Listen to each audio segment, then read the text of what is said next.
is based on the managed floating. I also have a copy of that press release. I could read to the committee if you permit me to do so. But let me ask my head of financial markets to make a few comments before I do that. Thank you.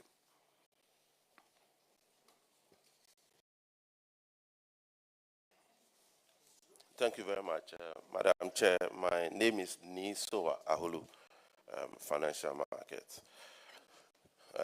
Madam Chair, I will indicate that, yes, this year, given the fact that we've been able to significantly improve our reserves level and the reforms we've had in the financial, in the foreign exchange operations, our three core function is to build up reserves and then to ensure that we have sufficient reserve to support where we have significant volatility in the FX market, as well as then being able to intermediate in the market in a neutral way in order not to have impact on the volatility and its spread onto the macroeconomy. So relative to last year, we've had significant intermediation process.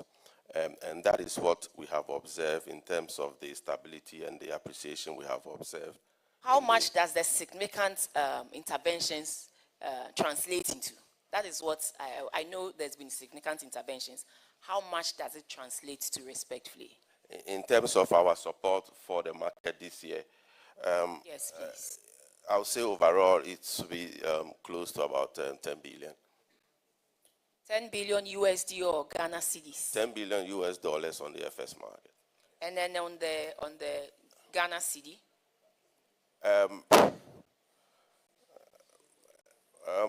That should be, remember, supporting the market will be equivalent to withdrawal of cedis. So that component will be, if we take an average rate of about 10.5 and multiply by the 10 billion, that should give somewhere around maybe 15 billion in terms of withdrawal of cedi liquidity. That is what we have done this year. But, Madam Chair, respectfully, I think we have to correct the impression that we pumped 10 billion into the market. No. The word we use now is intermediation. The 10 billion he's mentioning consists of several things. The payments to IPPs. Remember, IPPs were going to shut down. All the money we paid them is part of it. Bondholders who wanted to take out their monies. All the monies we paid to them is part of this. So it is not the intervention, as you call it. We emphasized more on intermediating all these flows, at the same time building reserves. And I thought I should put that into context before he goes on.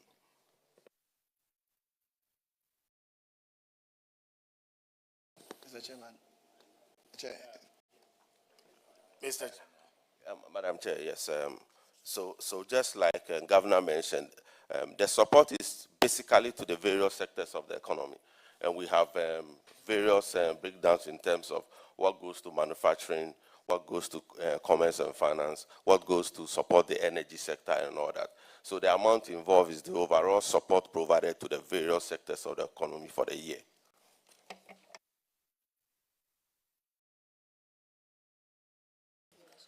Yes, so, Governor, I have a data with me which talks about 39.4 tons of gold previously lost to smuggling in terms of has been formalized at the sector. That actually leads to the volume S trade.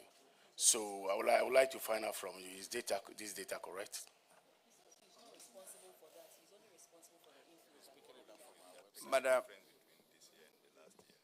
Madam Chair, what we know is that there's been a difference between what was being aggregated, for example, in 2024 and what was done in 2025.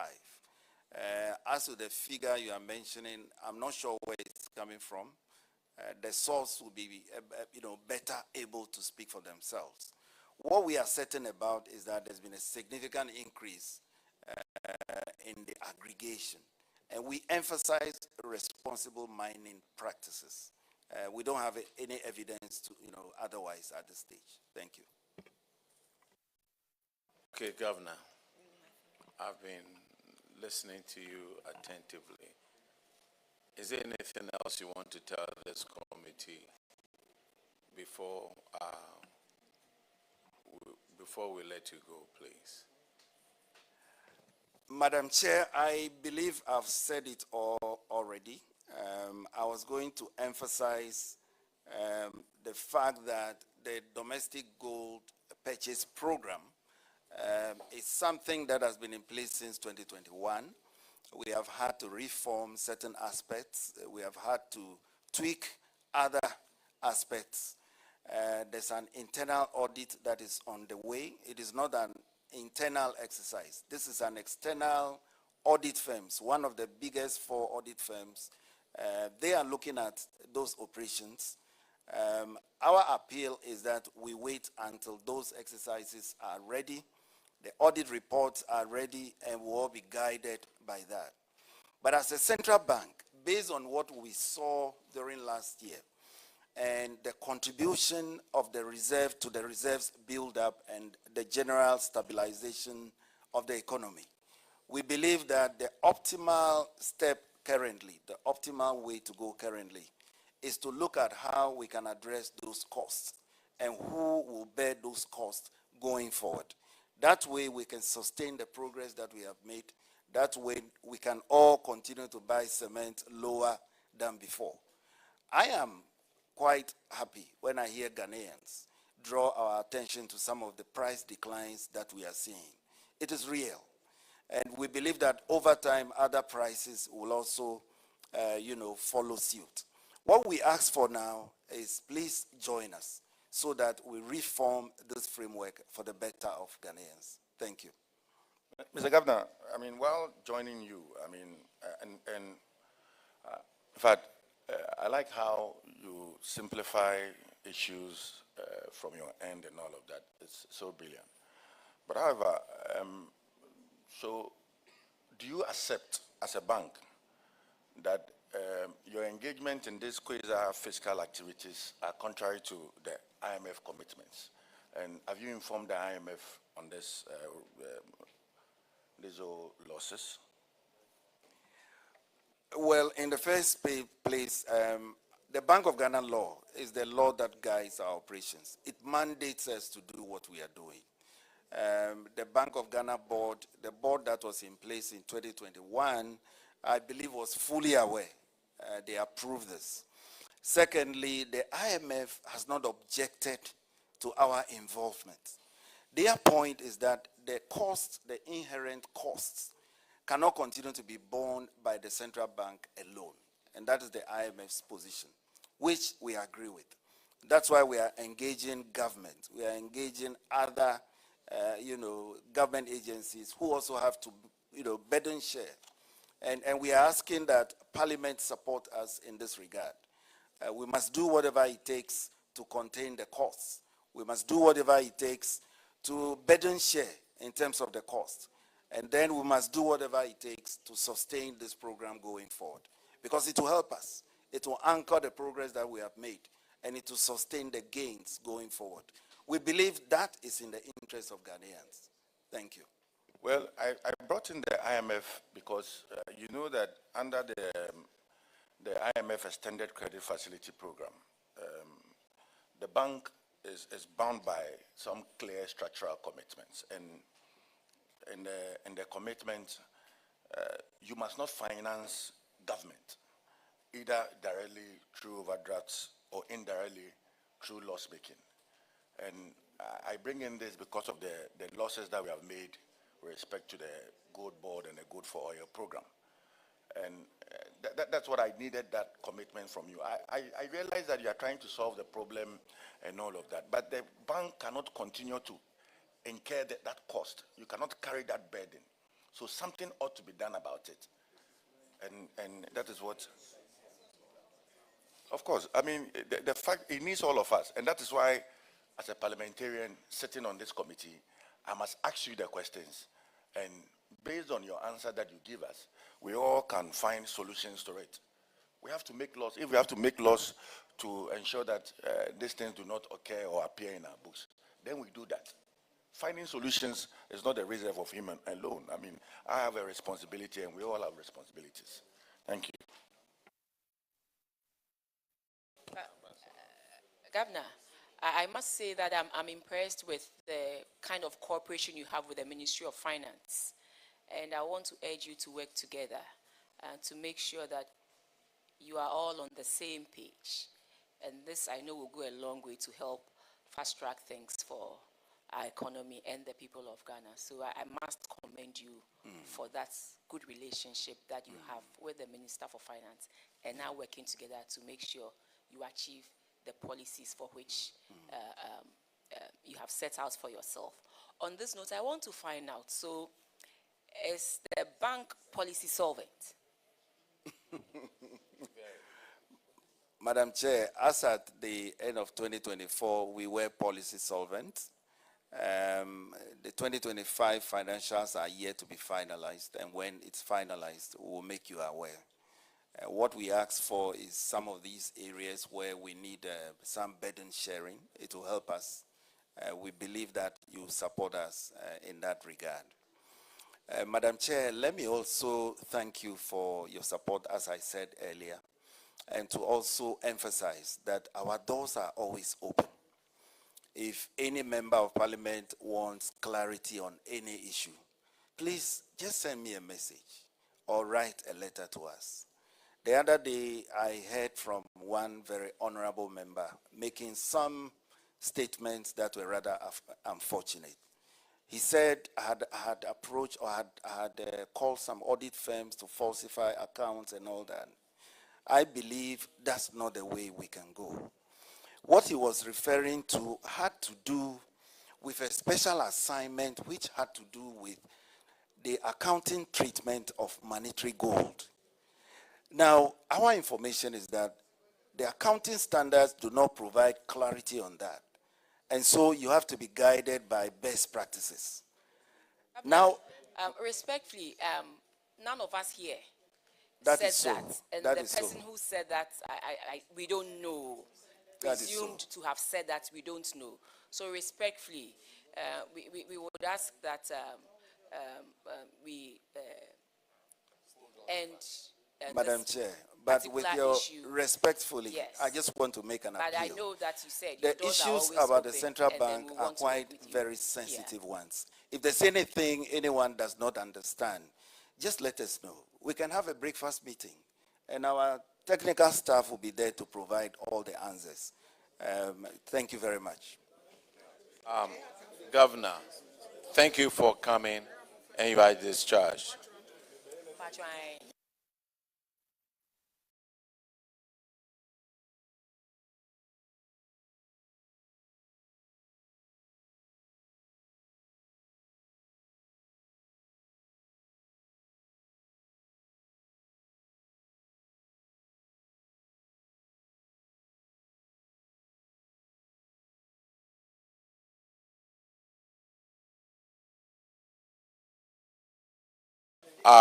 The next group to be called is Minister of Agric. Minister, I have a professor speaker.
instead of Ministry of Agriculture, we'll rather call Ministry of Education. So, Ministry of Education.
Kindly administer the oath so that we can.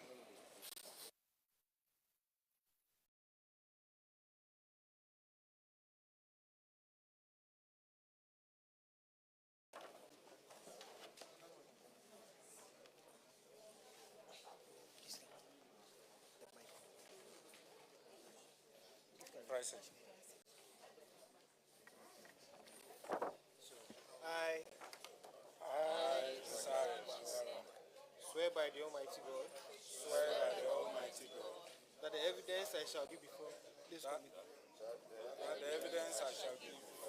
committee touching the matter in issue shall be the truth, the whole truth, and nothing but the truth. So help me God.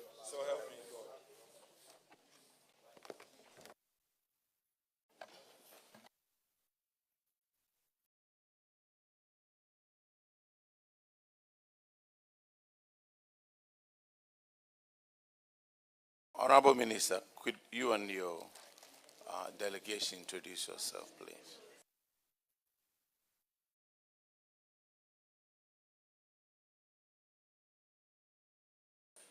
Grateful. Madam Chair and members of the Public Accounts Committee, I extend to you the profound regrets of the Minister for Education. He would have wanted to be here himself, but other pressing matters have taken him to another activity. So with your leave, he has asked me to represent him with the rest of the bureaucrats from the ministries, agencies cited in the various audit reports. Thank you.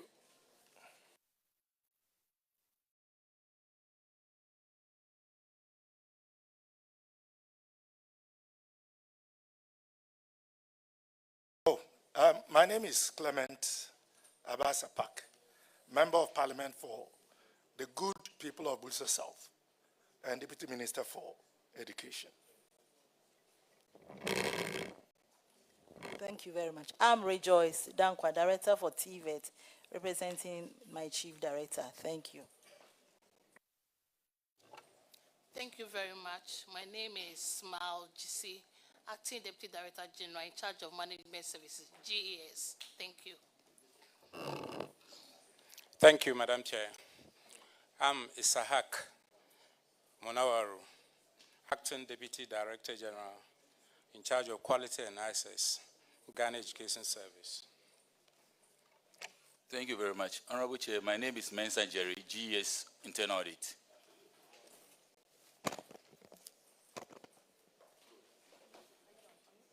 Honorable Chair, my name is Teresa Opomensa, Director in charge of School Health Education Program, GES. Madam, Director of School Health Education Program.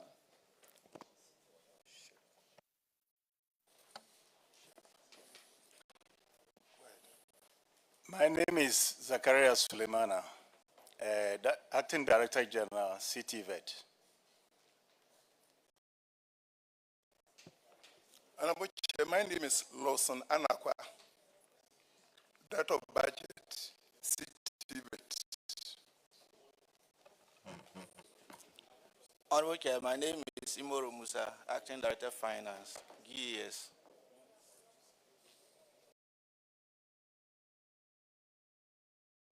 Okay, Ministry, we are going to start with performance audit of the Auditor General on the provision and maintenance of toilet facilities in public schools. So that's what we are going to start with. And Honorable Alexander Roosevelt Hertoge, we will start with you on the provision of toilets. Thank you. And from paragraph 52, Chairman. From paragraph 52 onwards. Yeah, that's paragraph 52, has to do with section 36(1) of the Pre-Tertiary Act 2020, Act 1049, requires the Ghana Education Service to build, equip, manage, and maintain public basic and senior high schools, to provide means for children whilst they are in school. We expected that the GES toilets. However, we noted that the GET Fund and the MMDAs provided school infrastructure, classroom blocks, without toilet facilities. The issue has to do with were provided during the construction of new classroom blocks.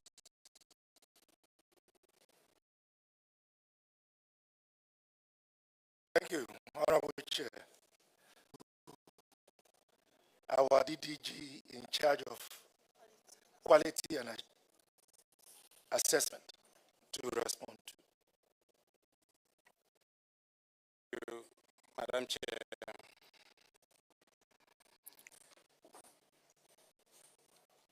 As of August 2024, the projects that were outstanding had been handed over to the schools.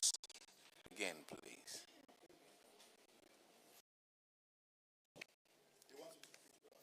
We cannot get your answer very clearly. As of August 2024, these projects had been handed over to the schools indicated in the report, including toilet facilities.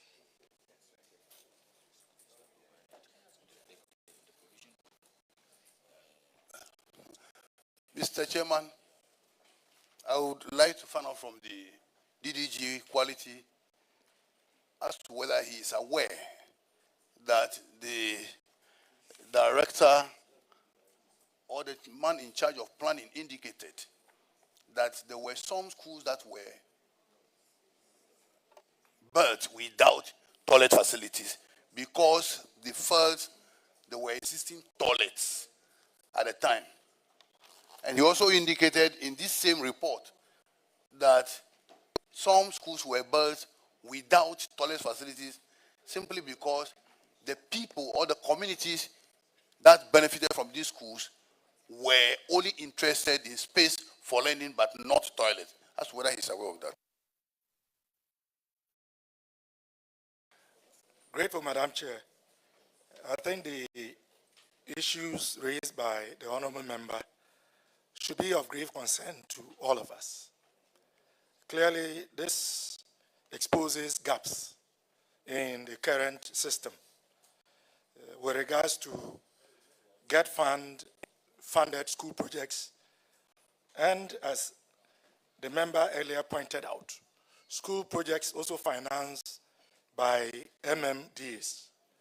We recognize that sanitation is very important, and going forward, we will ensure that these lapses are taken care of. Thank you. Mr. Chairman, I would like the honorable member to tell the committee in what ways are you going to ensure that your next constructions will go with toilet facilities? Address him properly, please. He's an honorable deputy He's minister. the honorable member and the deputy minister for education. Honorable Chair, he's a long-term good friend. So I think some level of colloquiality is allowed. Nonetheless, thanks for protecting me. Honorable Minister, before we go on, we would like to express our condolences to you and then to the family. You are a family member of Public Accounts Committee, and we need to really do that. We are sorry about your loss. Thank you. Honorable Chair, with all humility, I express my appreciation for this public show of concern. I look forward to having as many of you join us as we put Pastor John Azundem Apak to rest. So now you know that my father was a pastor. Thank you. But Minister, clearly from the dates, you are telling us that no member of the MPP should come for your funeral because it's 31st of January 2026. And you know that 31st January 2026 is a very special day on the calendar of the MPP party. But that notwithstanding, we will do the needful. Accept our condolences. Madam Chair, most grateful. It was inadvertent. It was not deliberate. But I do concede that that may not have been the best day to pick. But Madam Chair, just something striking. Growing up, we're told of kids from pastors and how they behaved. But knowing you, Chief, it looks like it confirms that assertion. It really confirms that assertion. You know, they say that the pastor's kids, sometimes they are Kuala Bone and all of that. And the chief. Madam Chair, this is on a positive note. You know, he's a good younger colleague. And in other words, he's trying to expose the fire in my belly. But let's say the apple doesn't fall far from the tree.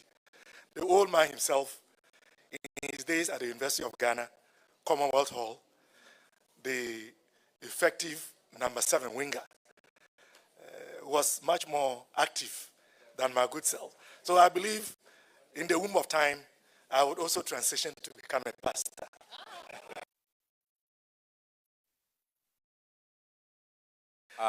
Very well. Mr. Chairman, I was indicating that GET Fund now has a lot more leverage in terms of resources with the decapping of the fund. So it's not just to ensure that school facilities come with the requisite sanitary facilities, but as you know, we are also advocating and pushing for the inclusion of accommodation for teachers, particularly the schools in the rural areas where accommodation for rent is difficult to come by.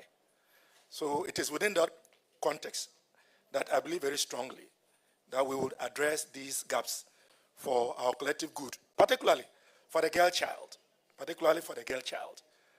Also in the wake of our free sanitary pass program, having sanitary facilities, in this case, washrooms, changing rooms, would be very useful if we are to achieve the policy objective. Thank you. Auditors, take note of that. And Mr. Chairman, with that, I am okay. Thank you very much. The next person is Dr. Giselle, please. It's on paragraph 46. Thank you, Honorable Chair, for the opportunity. Minister, my line of query has to do with the inadequate sanitary facilities in public schools and public facilities. According to the Pre-Tertiary Education Act 2020, Act 1049, it requires that the Education Service constructs and equip public basic schools and senior high schools with adequate sanitary facilities. It's also emphasized in the Technical Guide of WASH 2014 that also requires that such facilities should serve not less than 50 people. So all these technical guides have been provided. Now, the auditors found that the provision of infrastructure in public schools is carried out by your ministry, which is responsible for the planning, funding, and implementation of such infrastructure. Also note that apart from the education facilities not having the adequate facilities, the education institutions not having the adequate facilities, there was a special audit in the Kumasi area where some staggering figures were found. For example, in KMA, that's paragraph 48, page 23 of the report. In the KMA area, about 125,000 schools had toilet deficits. That's 94%. KGs had about 12,000 toilet deficits. JHS had about 5,900, almost 6,000 toilet deficits. And senior high, about 62% of them had toilet deficits. So, Honorable Chair, the analysis goes on and on and on. But one striking thing for me is that the auditors identified 3 broad factors that are leading to this.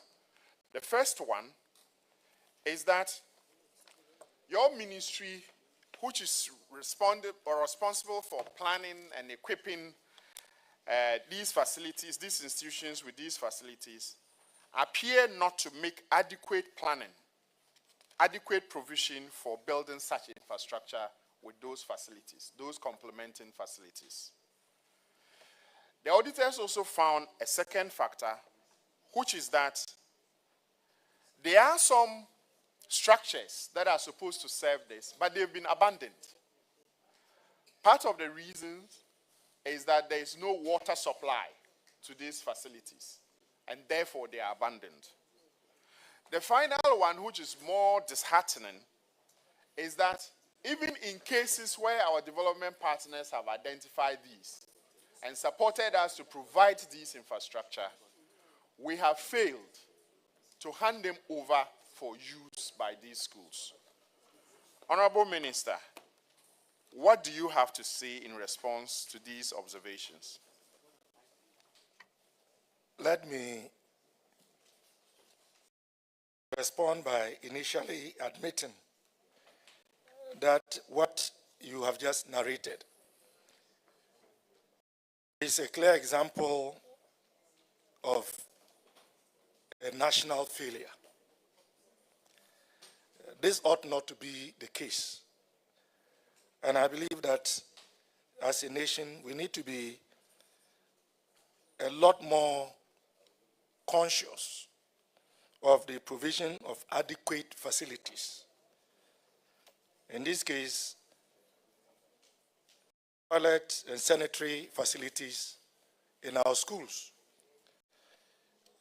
This obviously didn't happen overnight. So the lack of adequate provision for building these facilities, again, would be taken care of within the context of new projects going forward. The new thinking, as far as Get Farm projects are concerned, is that they must be holistic in terms of coming not just with the classroom blocks, but the toilets and the washrooms and the changing rooms, and even accommodation for teachers. That will respond to the first factor identified. Now, you also mentioned the second one, which is abandoned structures, which should be in use as sanitary facilities. Clearly, that is one that we can look at as a ministry and to see how we can put them to use. It will come at a cost, but we can look at it, conduct an audit, and do an appraisal about how much it will cost. And if we can make a good case, I believe we should be able to address some of the abandoned structures.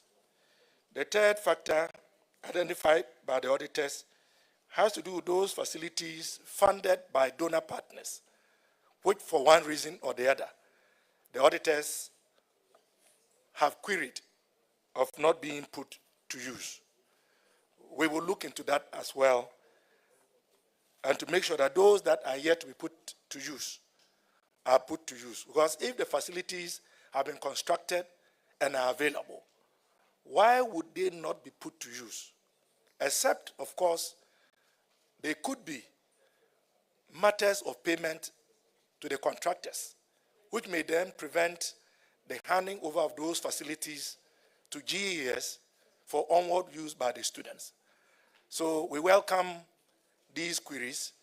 We would work at them to ensure that our students, our wards, are able to have these critical facilities to enhance teaching and learning. Thank you. Thank you, Honorable Chair. And the Honorable Clement Apak that I know, and the Honorable Haruna Idrisu that I know, I'm confident that you will walk this talk, except that I have a further clarification to seek. You indicate that the new thinking is that infrastructure like these that go to the basic schools in particular should come with sanitary facilities and also teachers' accommodation. Did you also factor in water, say boreholes, etc., in such facilities? Because one of the reasons for abandoning these structures is just that they don't have flowing water, and therefore there's no point using them. And so we appear to be wasting and sinking a lot of money to structures that are not utilized. Madam Chair, the honorable member is right. It was an oversight. Even with the current Get Fund projects ongoing, I know that it is part of the arrangement that when the structures are put up, a mechanized borehole is a component of the contractual agreements. I mean, even from our own constituency, as a member of the Education Committee, I know that this is the case. So I took it as a given, but your question has caused me to clarify that they would go with a mechanized borehole to ensure that water is available for the WCs, which is what we are doing these days. Thank you. The numbers that have been abandoned are quite huge. Is there any action that you are planning to take this year to ensure that at least some of them are put back to use? And this is particularly important because of our recent experience with COVID and outbreak of cholera and other related diseases in our schools and the risks that it poses to our wards.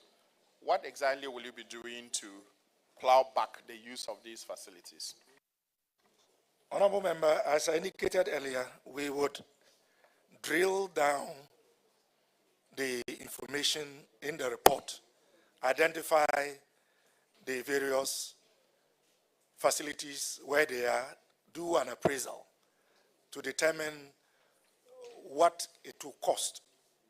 And because I don't carry the public purse, I wouldn't want to commit my honorable minister with regards of how immediately. But of course, we can always look at other external sources to see if we can galvanize some donor support to put them back to use, even as we are constrained within the context of our own budget. But we will look at them, and those that are low-hanging fruits, I believe the honorable minister, with his own dexterity and with the support of the committee, will be able to do something about the rather appalling situation narrated. Thank you very much, Honorable Chair. All right, the next person is Honorable Sebastian Dare on page 58, please. I mean paragraph 58. Yes, thank you very much, Honorable Chair. I think my question is very much linked to the premise established by my senior colleague, Dr. Jasal, with regards to abandonment of WC toilet facilities in schools. But the crux of my question is the rampant nature of this, particularly in our schools, and I was sad to note that in the list also there is a purely girls' school, and we all can understand when there isn't toilet facility in a girls' school. But the problem I have is these toilets have been built, and per the auditor's report, across 6 schools that were cited, 11 structures were built but locked up and not being in use. And the beneficiaries cited lack of water as the reason. I am glad to note that the Deputy Minister has actually noted that new structures that are considered to be built or are being built water is going to be factored in. Question is, these ones that were cited by the auditor, what is the status now?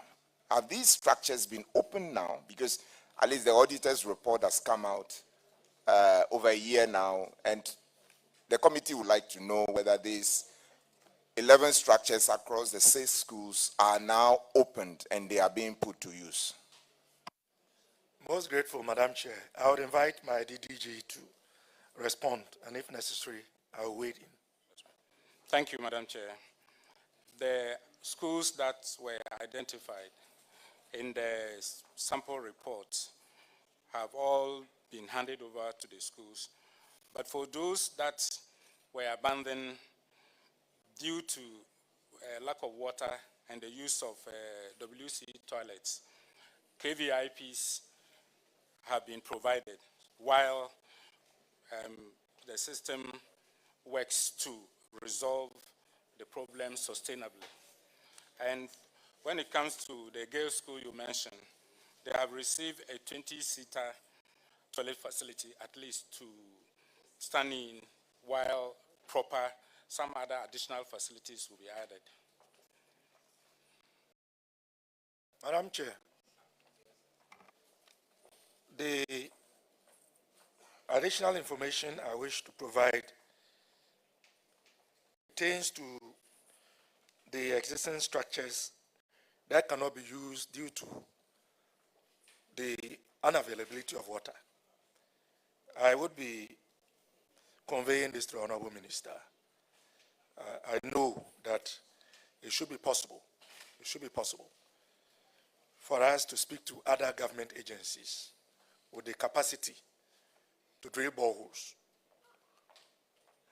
And we know that if we get a borehole and we get a poly tank, it should be possible for us to connect so that these facilities can be in use.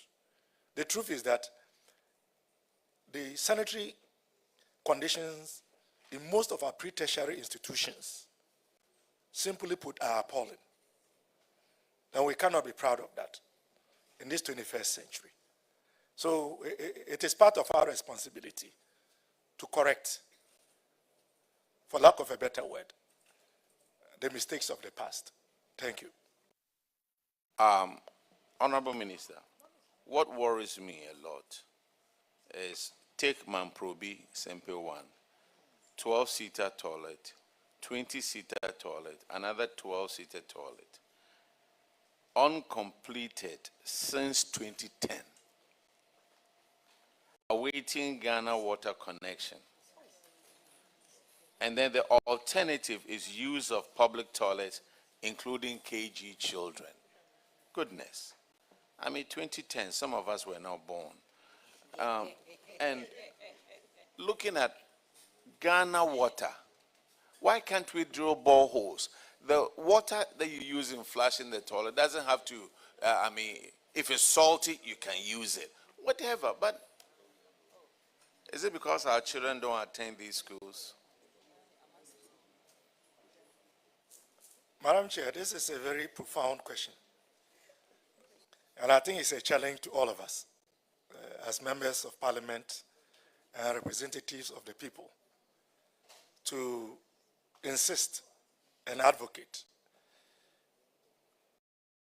that sanitary conditions are adequately provided, and that agencies as well as public companies which have the responsibility of ensuring that this happens also play their role. Because truly, as the honorable member said, it is water to flush a WC. It doesn't have to be cured, purified water. How can that take 2010 to 2026, 16 years? I was still in Vancouver, Canada. I had not even come to Ghana yet. Clearly, so this cannot be acceptable. I agree with the sentiment of the committee. My other one is Kumasi Girls Senior High School, a 28-seater WC. The reason for lockup is in good state, but locked due to unavailable water. The alternative they are using is a caved-in KVIP or other KVIP structures.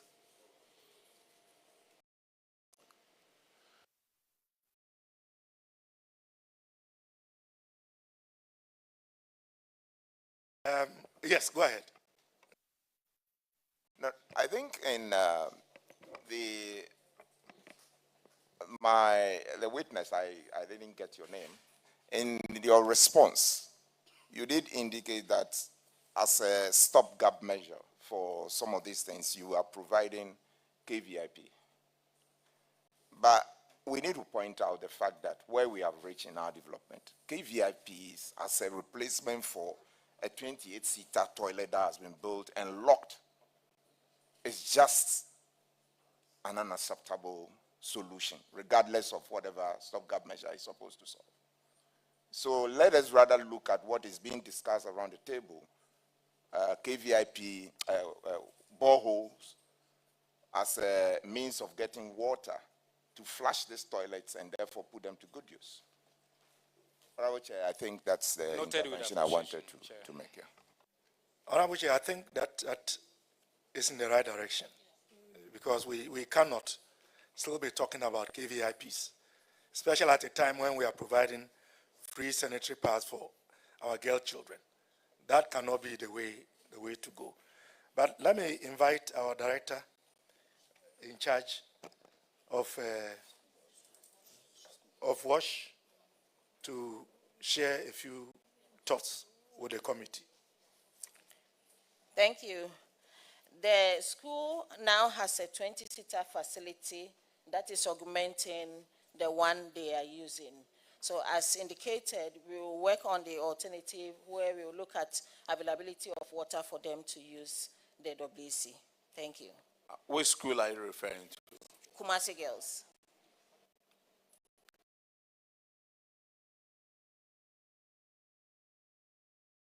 Madam Chair, Kumasi Girls, for clarification. Honorable Member, are you done with your questions? All right, thank you. The next one is Honorable Kwesi Kunedu from paragraph 63. Chairman, thank you very much. Chairman, this also has to do with abandoned and delayed handing over of similar facilities to schools.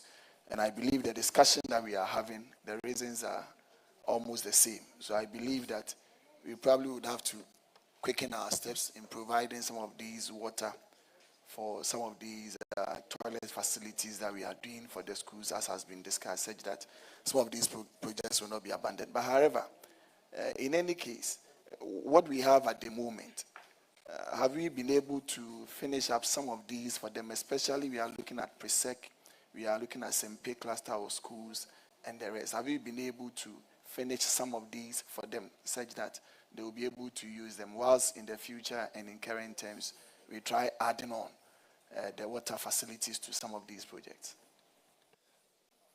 Most grateful, Madam Chair. I will invite DDG to respond. Madam Chair, for emphasis,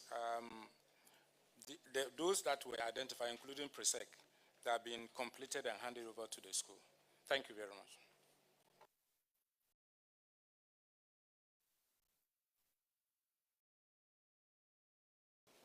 Deputy, what about the others? Because we are looking at almost about 5 of those schools. All those, sorry. Pay and the rest.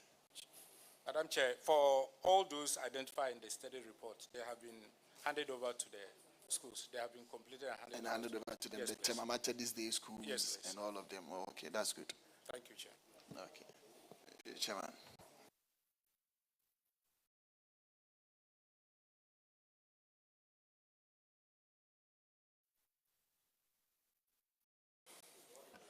All right, let me read you paragraph 67 of this report. As a result of deficit in sanitary facilities in the schools, children, students and pupils, including children in kindergarten, were left with no option than to engage in open defecation or go out of the school's premises to use public toilets. And in most cases, these pupils did not return to school.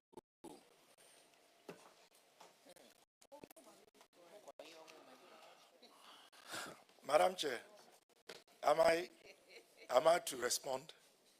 No, sir. It's just for the public to know. Well, Some of the students, when they go and use the washroom, they never return. Madam Chair, but this is why these facilities are important. Very. Invariably, this affects teaching and learning. Yes. Because to use the washroom, you have to go off the premises. Yes. And then they don't come back. We are not doing ourselves any good. This is the future of our nation.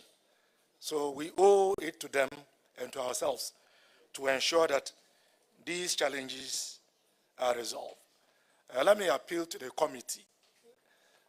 The GET fund formula is yet to come to Parliament. So most of these issues that are coming up and are related to GET fund, let's be conscious of them when the House has a chance to look at the GET fund formula. I'm grateful.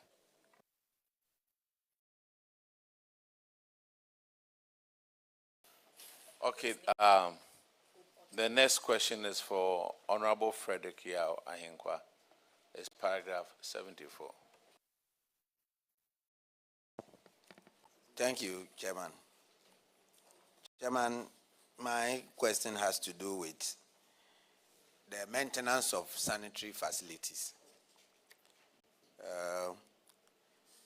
Section 5.7 of the WASH in Schools Facilities Planning and Management Guide 2014 requires that sanitary facilities in schools should be cleaned daily, and areas to be cleaned include walls, floors, wash hand basins, toilet bowls, and squat hole. Daily cleaning of sanitary facilities is to be undertaken by pupils or employed cleaners. The auditors had an interview with school management, teachers, and people, and that the facilities were not cleaned on a daily basis. For instance, at the time of our inspection, we noted that there were fecal matter in the corridors of the toilets, around the squat holes in KVIPs, squat plates and bowls of WCs, and in urinals. Also, they found that used tissues, papers, and sanitary pads on the floor of toilet and then urinals. Example of these conditions of toilet facilities in school visited is shown in figure 5. So the pictures are there. You can see for yourself. But this situation, according to the auditors, led to diseases such as urinary tract infections, worm infestation, diarrhea, and typhoid were prevalent in the schools. The nurses at the sick bays and clinic attributed the diseases to the unhygienic sanitary conditions and contamination of water in the schools. My question is, I have 3 questions on this. 1, looking at the WASH guidelines, Minister, what is your take? Is it prudent to use students to clean these facilities? Is it not affecting contact hours? And well, if so, if you what want my is the honest remedy? opinion, students should not be used to clean these facilities. The state should be able to employ and deploy people to handle this specific issue. I mean, if you take a KG, for example, how do you expect somebody who is below the age of 4 to be able to clean him or herself, let alone to clean the facility. Even so, as we go upwards, I think perhaps it's only at the secondary school level that students who were notorious as my good self would usually be punished to clean toilet facilities, which I have done some as part of correctional measures. So I believe at the lower tier, we should be looking at employing people to do this work. And I don't think it will be too much to ask. That is my opinion. Thank you. Part of the report indicates that some schools engage some employees to do the cleaning, and the source for payment was levies collected from PTA. And in 2021, there was a caveat that no PTA should pay a levy to any school. So because of that, those who were employed to do the cleaning were unable to do, and they were disengaged. Now, do you think of anything different or thinking outside the box to come out with something that can be used to pay these people, since you are in agreement with me that people, according to your view, and then an expert, shouldn't be used to do this cleaning in the schools? What else do you think of should be the best alternative? Most grateful, Madam Chair. Indeed, it was a case that PTAs were disbanded. We had what was called parent associations. The A was taken back. But we have since reinstated PTAs with some modification and some guidelines. But having said so, it shouldn't be the responsibility of PTAs. Ideally, this should be the responsibility of the state. We all know the elephant in the room, and I don't mean the party that my good sister and Madam Chair belongs to. The elephant in the room is inadequate financial resources. If the ministry had adequate financial resources, I believe that we would have employed and deployed people to undertake this very important activity. But even so, I think it is time for us as a nation to have a deeper public conversation around our educational system in general, largely captured in the Education Forum report, but specific to some of these ancillary issues that can either enhance or, if you like, dissipate teaching and learning. So I would bring this to the minister, and I know wherever he is, he will become aware of this conversation so that we can see what can be done. Maybe at the next opportunity, giving clearance by the finance ministry to recruit non-teaching staff, we could factor in specific employment opportunities for people to be employed to attend to the matter of sanitation as far as our schools are concerned. So these are some of my ideas as to how we can address the issue. Thank you. Thank you, Minister. I think I'm impressed with your responses. My worry has to do with the people.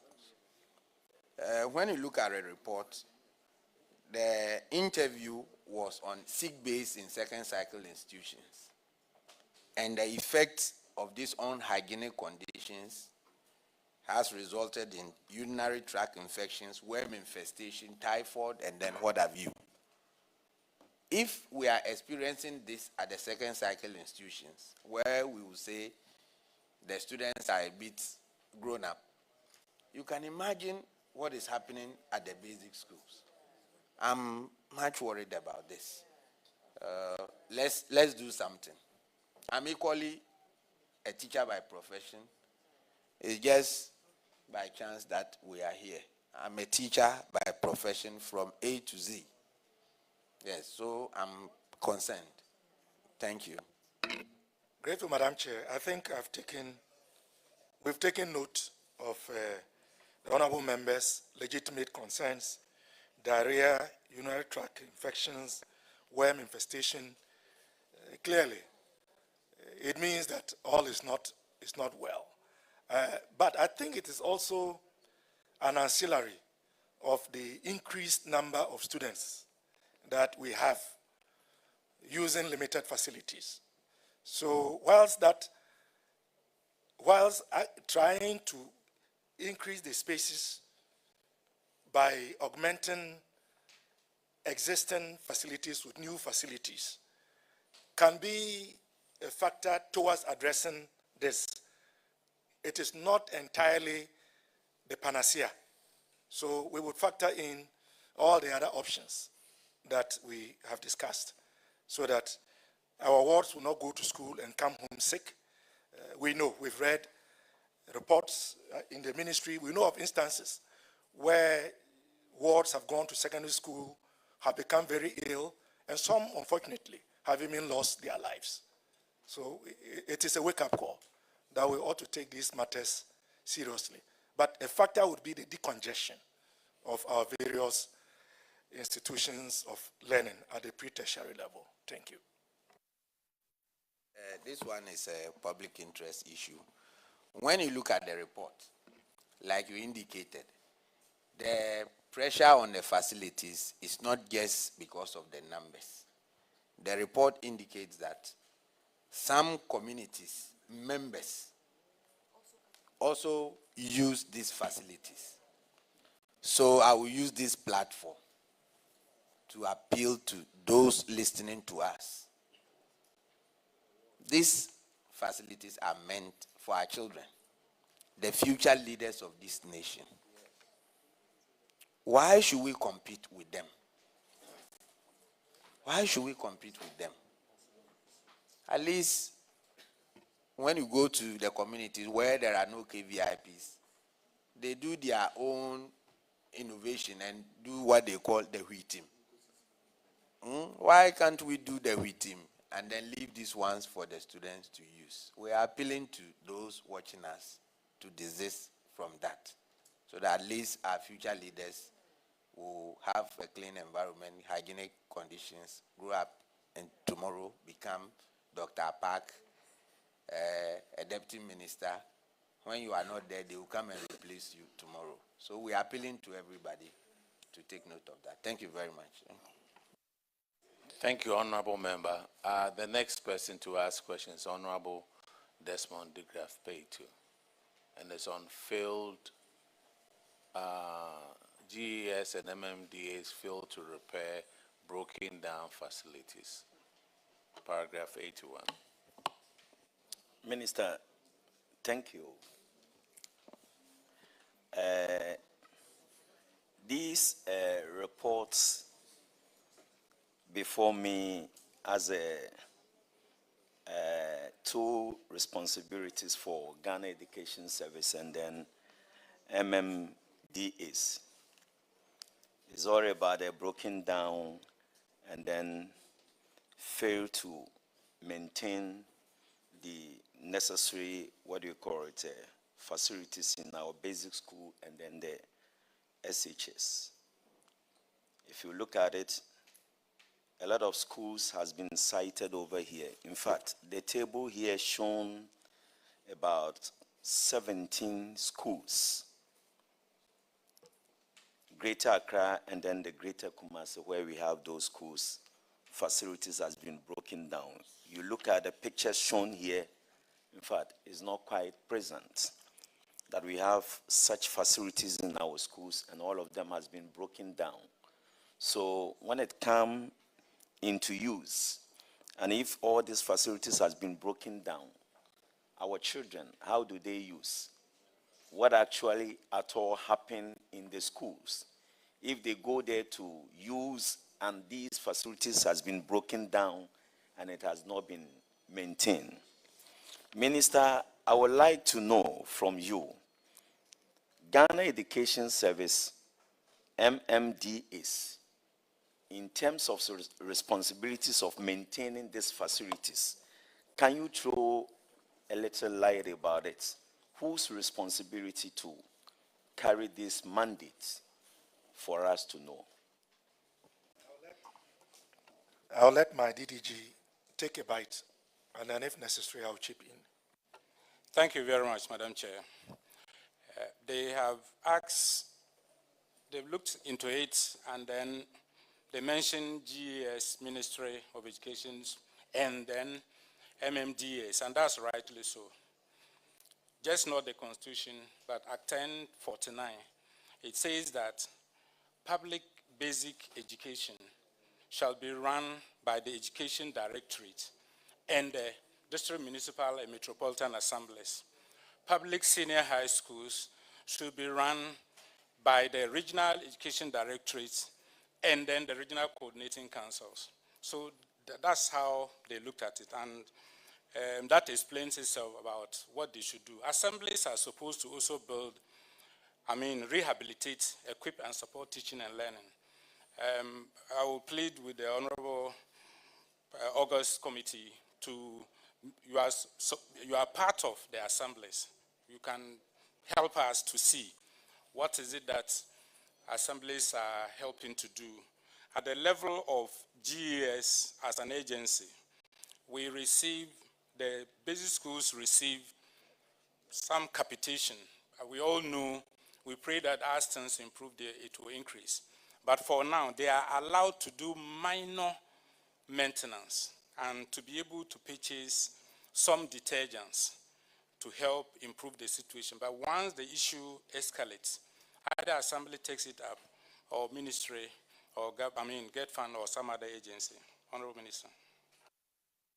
Honorable Member, you know full well that most of us around this table, eventually, we are the people called upon to fix these situations. We can all give one or two examples.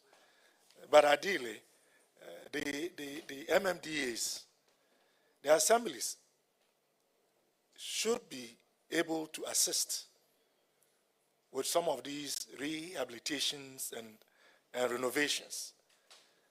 But be as it may, we are confronted with an unpleasant situation. So as a ministry, we'll continue to do our part.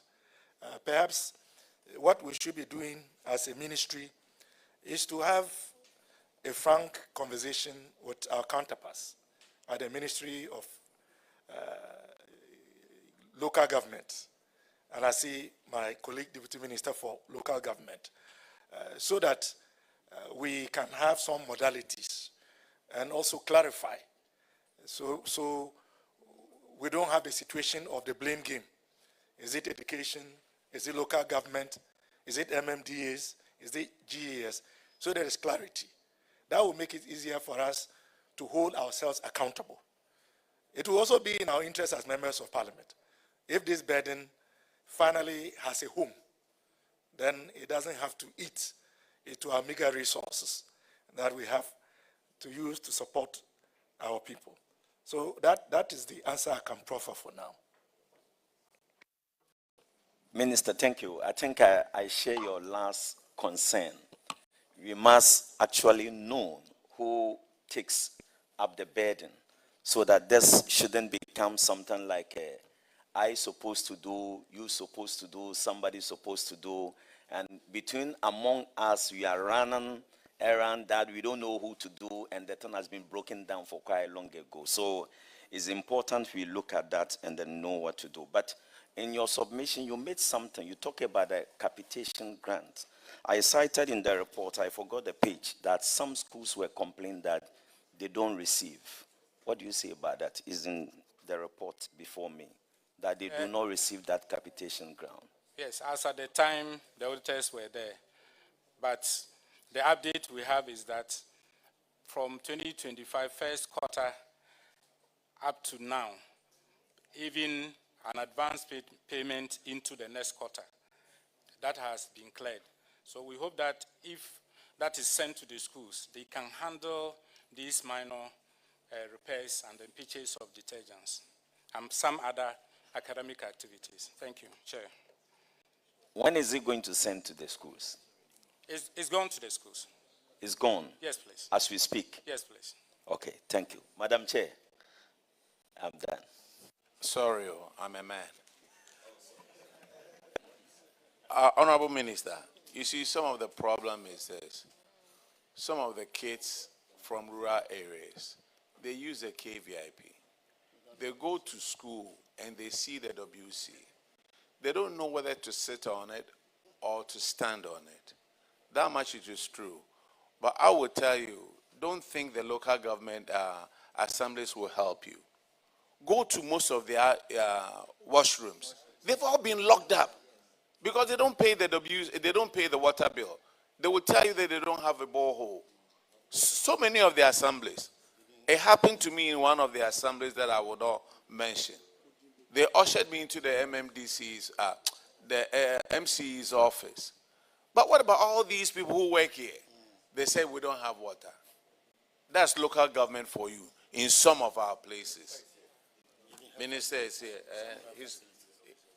I'm sorry. Local government. Some of them are here. Yeah, they will hear it. Don't lock up your washrooms. Build a borehole and use that water to flush out there. They have all kinds of excuses.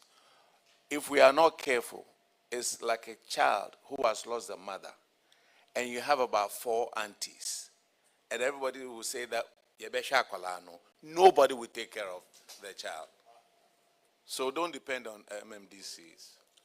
Grateful, Madam Chair. We've taken the caution by the honorable ranking member into account. We will do our best. Chair, Minister, even apart from what ranking is saying, it's not only the MMDAs, district assemblies. If you go to your educational directorates, they are corporates. Some of them, the washroom is a recipe for other spread of other diseases. When you go to even health facilities, health directorates is happening. So it's become, it's a lack of maintenance culture that is, ripping the whole system. So we need to shift this. We need to actually work on them because it's cut across all ministries. It's not limited to only local government. When you go to offices, you want to use washroom, you can't. Even some of the WC, you see the top is not there, what they sit on it is not there.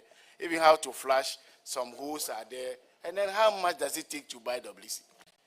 And people are sitting down. And they look at what we are seeing in terms of monies that are spent on other frivolous activities where they can't actually do maintenance. And these things need to be rectified. Honorable Chair, I think we are now discussing a national challenge because education has been indicted, local government has been indicted, and perhaps even Parliament could be indicted.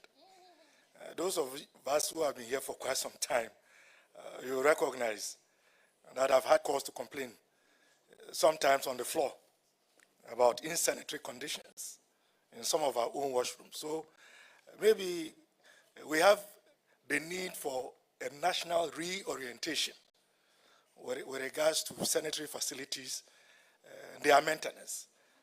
Because I think we can cite countless examples. So as members of Parliament, I will urge all of us to take it up. Minister for Local Government would like to say something. Thank you, Honorable Chair.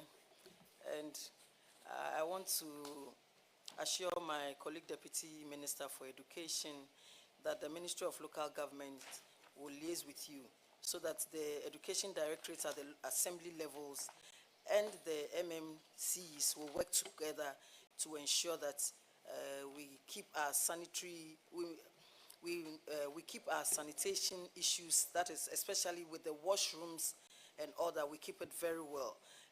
We can do it. So let us engage them to ensure that they are on their toes. Education and the MMDCs, that's the education directors, because we cannot do it in isolation. So I believe after this, we need to meet with my minister as well, and then we'll see the way forward to ensure that our children will stay in school. They will not be found outside loitering to say that they want to go and use the washrooms outside. So I want to assure you that we'll work together. And we know that sanitation issues has come up a lot, and His Excellency, the President of the Republic of Ghana, is so much concerned.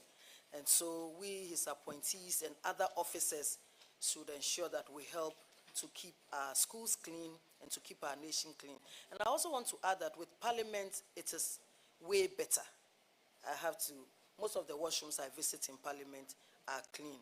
And so let's give it up for the cleaners here. They are doing a good job in Parliament. So let's emulate it in our ministries. Like Honorable Gakpe said, there are some ministries, you go there, you want to use the washroom, the ordinary washroom. It is not open. And they will tell you that they have a place that is locked. Why do we keep our homes clean and then the public places, we do not keep them clean?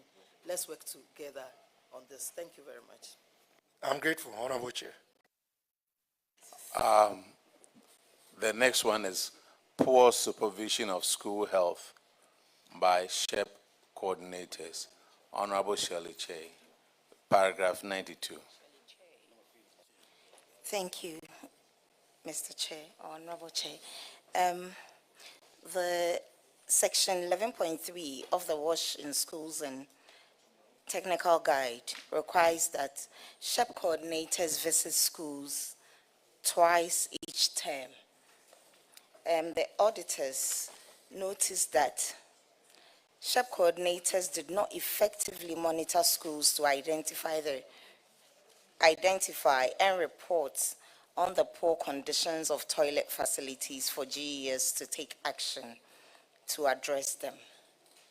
They, however, recommended that GES should ensure that funds are made available for SHEP coordinators to carry out effective monitoring of health-related issues and sanitation in schools and reports on them to GES. I would like to know if GES have been making funds available to these SHEP coordinators to carry out their responsibilities.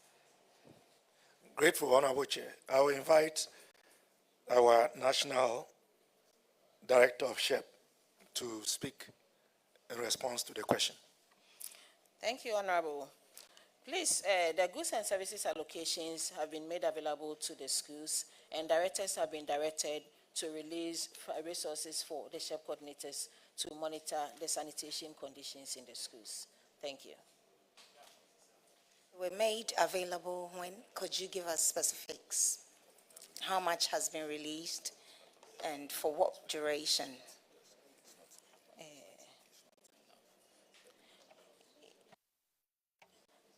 Like my DDG indicated earlier on, from the beginning of the year, the funds have been released to the schools. So have you followed up districts to see if they are effectively using these funds for Yes, its please. intended purpose? Yes, please. Recently, the auditors have gone around. As a unit, we have also gone around to monitor WASH activities in the schools. So they are being used. You are happy with what is being done? Is there an improvement from 2020? This report dates back 2022. So are you happy with what is being done now? Is there an improvement from when this report was made? Yes, please. From the visits we have made to the various schools and the district offices, there is an improvement. Just that, as we indicated, the numbers are now more. So there are some that are beyond the schools. And if we have funds for maintenance in the broken facilities, I think we will have a total improvement when it comes to WASH in the schools. Okay, they also noted that instead of them reporting on health-related issues, prevention, control, and eradication of infections. They were rather reporting on release for mosquito nets and deworming students and all the others, which were not really what they are mandated to do. What measures have you taken to ensure that they are really reporting on what they are mandated to report on? The disease prevention and control activities are part of the mandate of SHEP. We have 4 pillars or 4 thematic areas we work on, and disease prevention and control is one of them. So the malaria we see in the report is part of the disease prevention and control activities, and that is why they are monitoring that. And if you look at the report, it indicated that as a result of inadequate funding, so when we have funding for a particular activity, then we had to ride on the back of that funds to do other activities. That is why at the period of the audit, they saw the report on the malaria, because at that time, it was malaria monitoring that they were doing in the schools. But aside that, we monitor for all the areas under the SHEP, the 4 thematic areas of SHEP. Thank you. Thank you very much. We just pray that GES continues to release the available funds, or the funds that they need to carry out their activities, as this is very important for our students and their health. Thank you. Honorable Chair, I would plead with the honorable member to make the same appeal to the finance minister when the ministry appears before the committee. I mean, we can only survive as much as what we get from the finance minister. So we agree, but also put in a word on our behalf that he should increase the size of our pie. Yeah, thank you, Honorable Minister. This goes to issue of inadequate financing, everyday inadequate financing. But the little that we give, how are they utilizing it? Look at the report that comes here. I mean, especially the educational sector. And the SHEP coordinator, National SHEP coordinator, first of all, I want to remind you that you are under oath. That is the first, you are under oath. What we are telling is that you monitor the release of funds and is geared towards what they're supposed to do. Are you telling this committee the truth?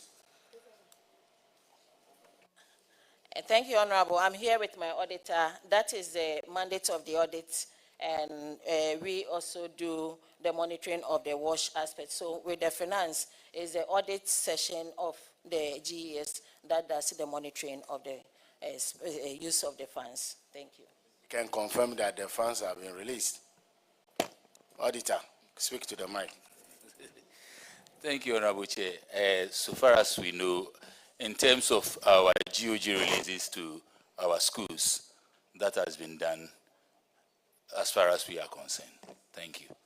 So this committee, one of these days, will join you to go and actually visit the places and see, ascertain the truth that whether the money have been released and being utilized. Because the issue is that we want you to tell us the problem and then we find solution to you. So if your mother is dead and you say he's sleeping, the corpse will be smelling at you. So it's the ball is in your court.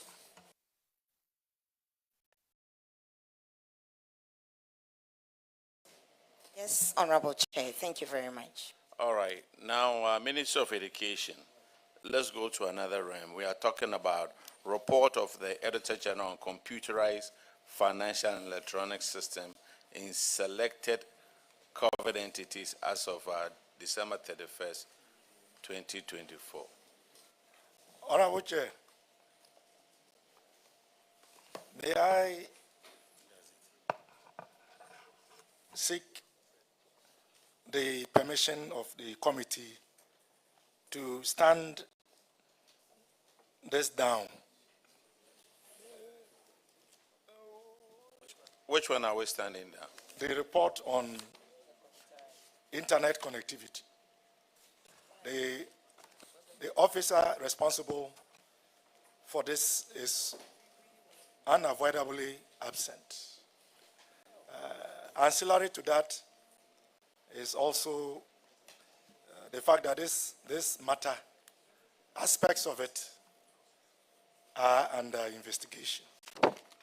And so, in his absence, it makes it difficult for us to proceed without stepping on landmines. So can we go to the other Ghana Education Service, Get Fund Secretariat? We do have TVET, Commission for Technical and Vocational Education and Training, and we were expecting the director from Get Fund to be with us. But we do have the CTVET acting Director General here. So if we could take CTVET whilst we check to make sure that there is a representative from Get Fund, we'll be most grateful. But the indication was Get Fund, the administrator has traveled.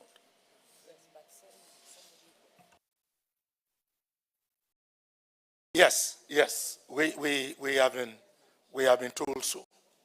You have responses. We do have responses.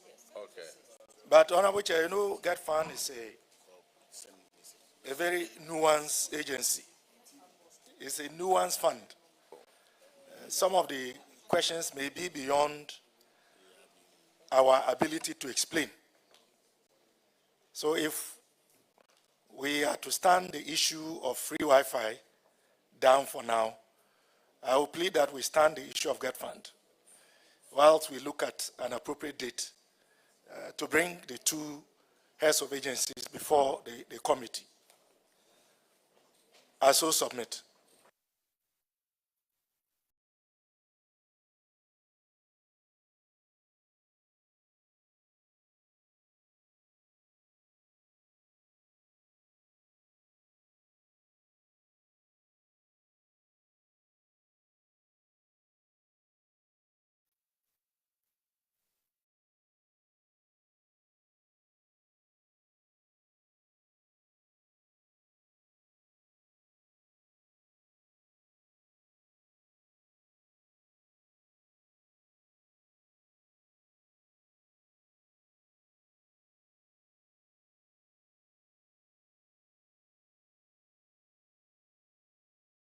Honorable Minister, the one that you said on the performance of the audit report of the Auditor General on the computerized and financial and electronic systems, you said parts of it is under investigation, right? Yeah, the issue of the provision of free Wi-Fi, particularly to secondary schools, Okay. is a subject of investigation. Okay, so when do we expect for this thing to be completed so that we question them? Honorable Chair, I would confer with the Honorable Minister and communicate to the committee appropriately. Given that I'm a bona fide member of this August committee, you can hold me duly accountable if it delays. This is an Auditor General's report.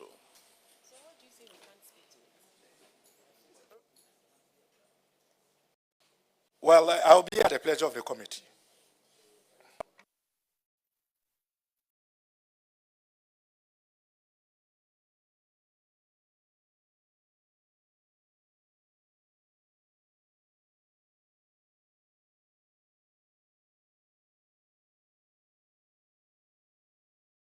Honorable Chair, just to clarify, the ongoing investigation with regards to the provision of Wi-Fi for our secondary schools, regional directorates, and district directorates of education is being undertaken by the Attorney General's Department.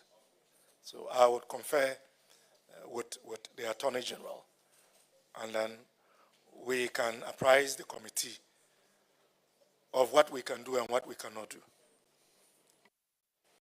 Respectfully, an Auditor General's report cannot be taken because an aspect of it is under investigations. Auditors, is this not a public document? Respectfully, we would want a letter to that effect. Otherwise, we will not be able to take this explanation because this is an Auditor General's report. The Auditor General is mandated by the Constitution to have this done. And so if for any reason a report is under investigations, there must be proof of it to the committee. Otherwise, we are deemed, we have to look at this report and duly submit our findings to the floor of Parliament. So respectfully, today we will step it down, but we would want a letter from you. Otherwise, we'll have to pick this up immediately and have it done so that when Parliament comes, we can send the recommendations to the floor of Parliament for adoption, please. Most grateful, Madam Chair. As a faithful member of your August committee, I will do as directed. Thank you. Respectfully, Chairman, if I may. Minister, the document we are speaking to is a performance audit report. Whatever investigations will be into the contract documentations, the financials, and it.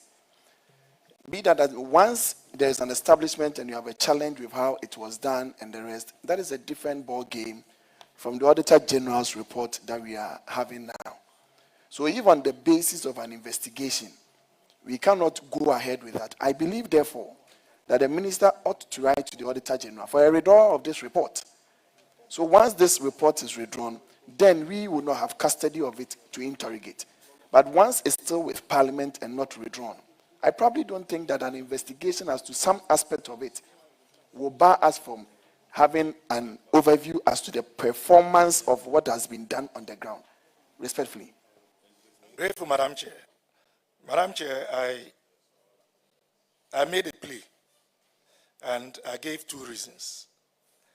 One is that the officer in charge of this portfolio is unavoidably absent. And the second one is what you just indicated. I'll reiterate my appeal that the committee steps this down. We would reappear before the committee on this matter. All right. It's not about you appearing. Respectfully, it's not about you appearing. It's about you giving us a letter to indicate that, respectfully, this report is under investigations, and so maybe the AG is asking the committee, because the Auditor General derives its mandate from the Constitution, and they have gone ahead to prepare a report, and we are being told that the matter pertaining to this audit performance is under investigation, so we cannot take it. But respectfully, we would want a legal authority backing this. Otherwise, it will seem as if we, the members of the committee, are failing to do what is expected of us, please. Most grateful. I will do as directed. I'm grateful.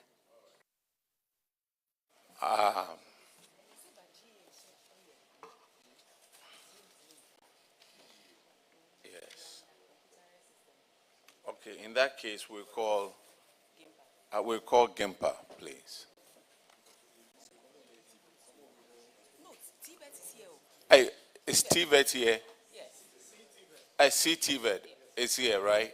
Let's take CTVET since you guys are seated. And after that, we'll call GIMPA, please. Huh?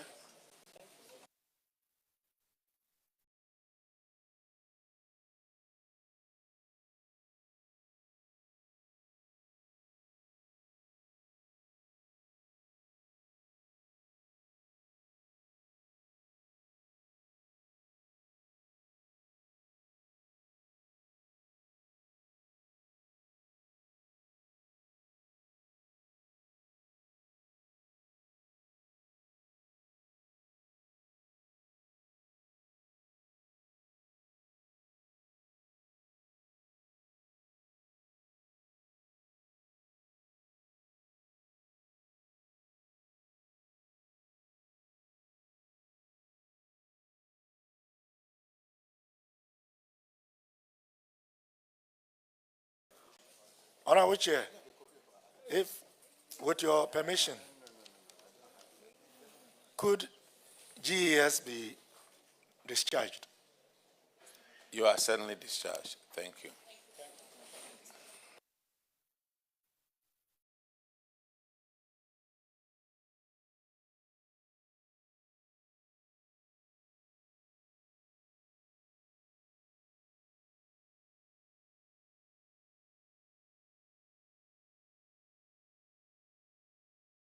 Is Gimpa around?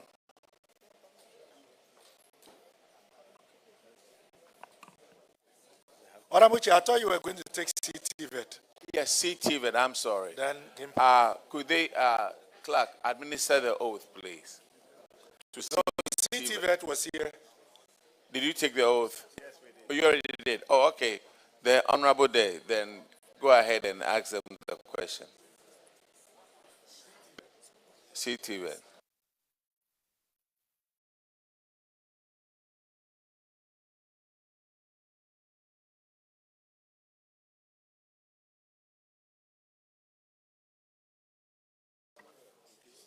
Honorable Chair, two additional persons from CTVET were not here when the oath was being taken. And given that this is a house of records, So, clerk, they take the oath. make sure that you administer the oath to them, please.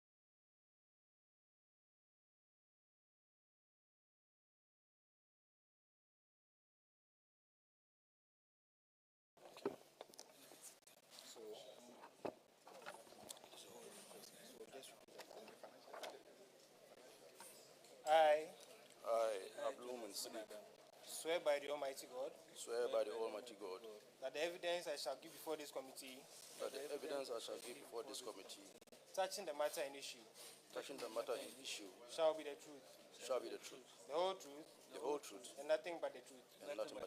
So help me God.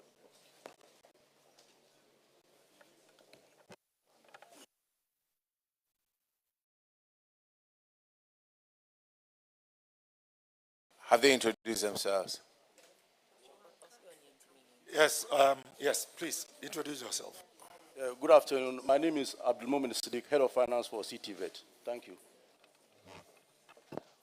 Thank you, Honorable Chair. My name is Jonas Benadam, Head of Internal Audit. CTVET.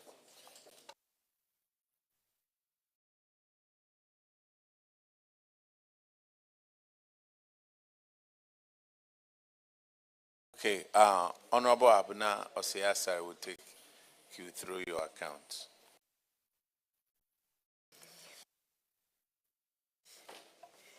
Thank you very much, Mr. Chair.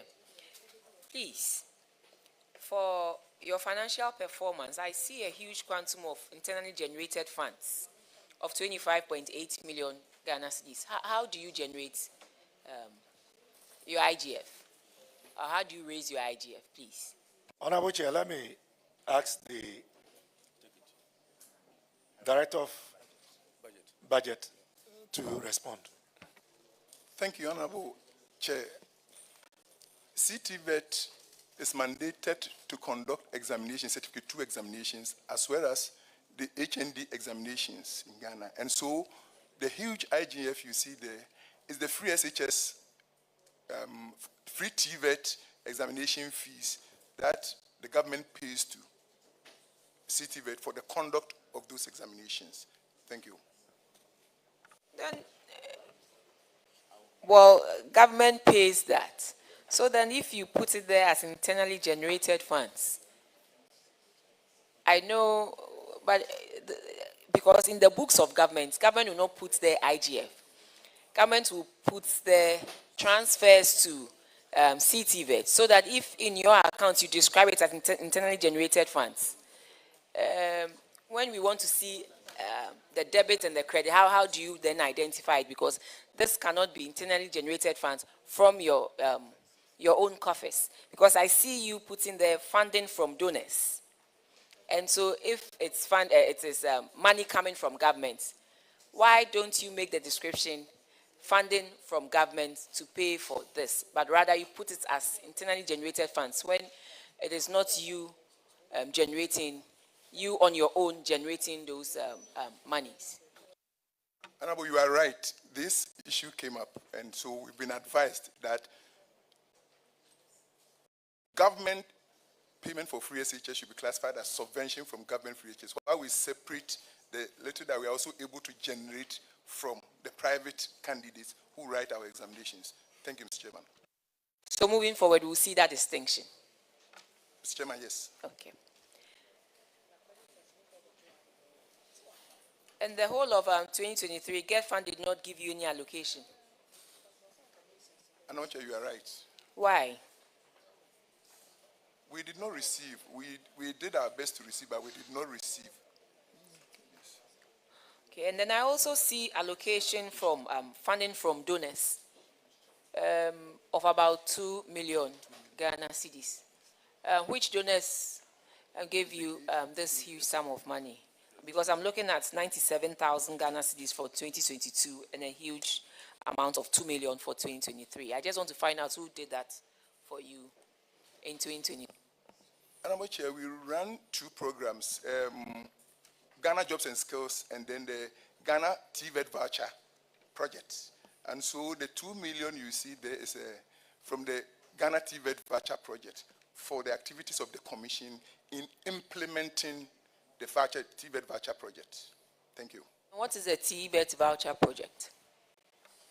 And the TVET voucher project is a project by Government of Ghana where institutions that train master craftsmen, and then they also pass on the training to artisans so that the whole spectrum of people in the TVET sector are given the necessary skills to deliver. And that, so we give them vouchers, and then they use those things to get the equipment for the training. That's excellent. When did you start this? Way back.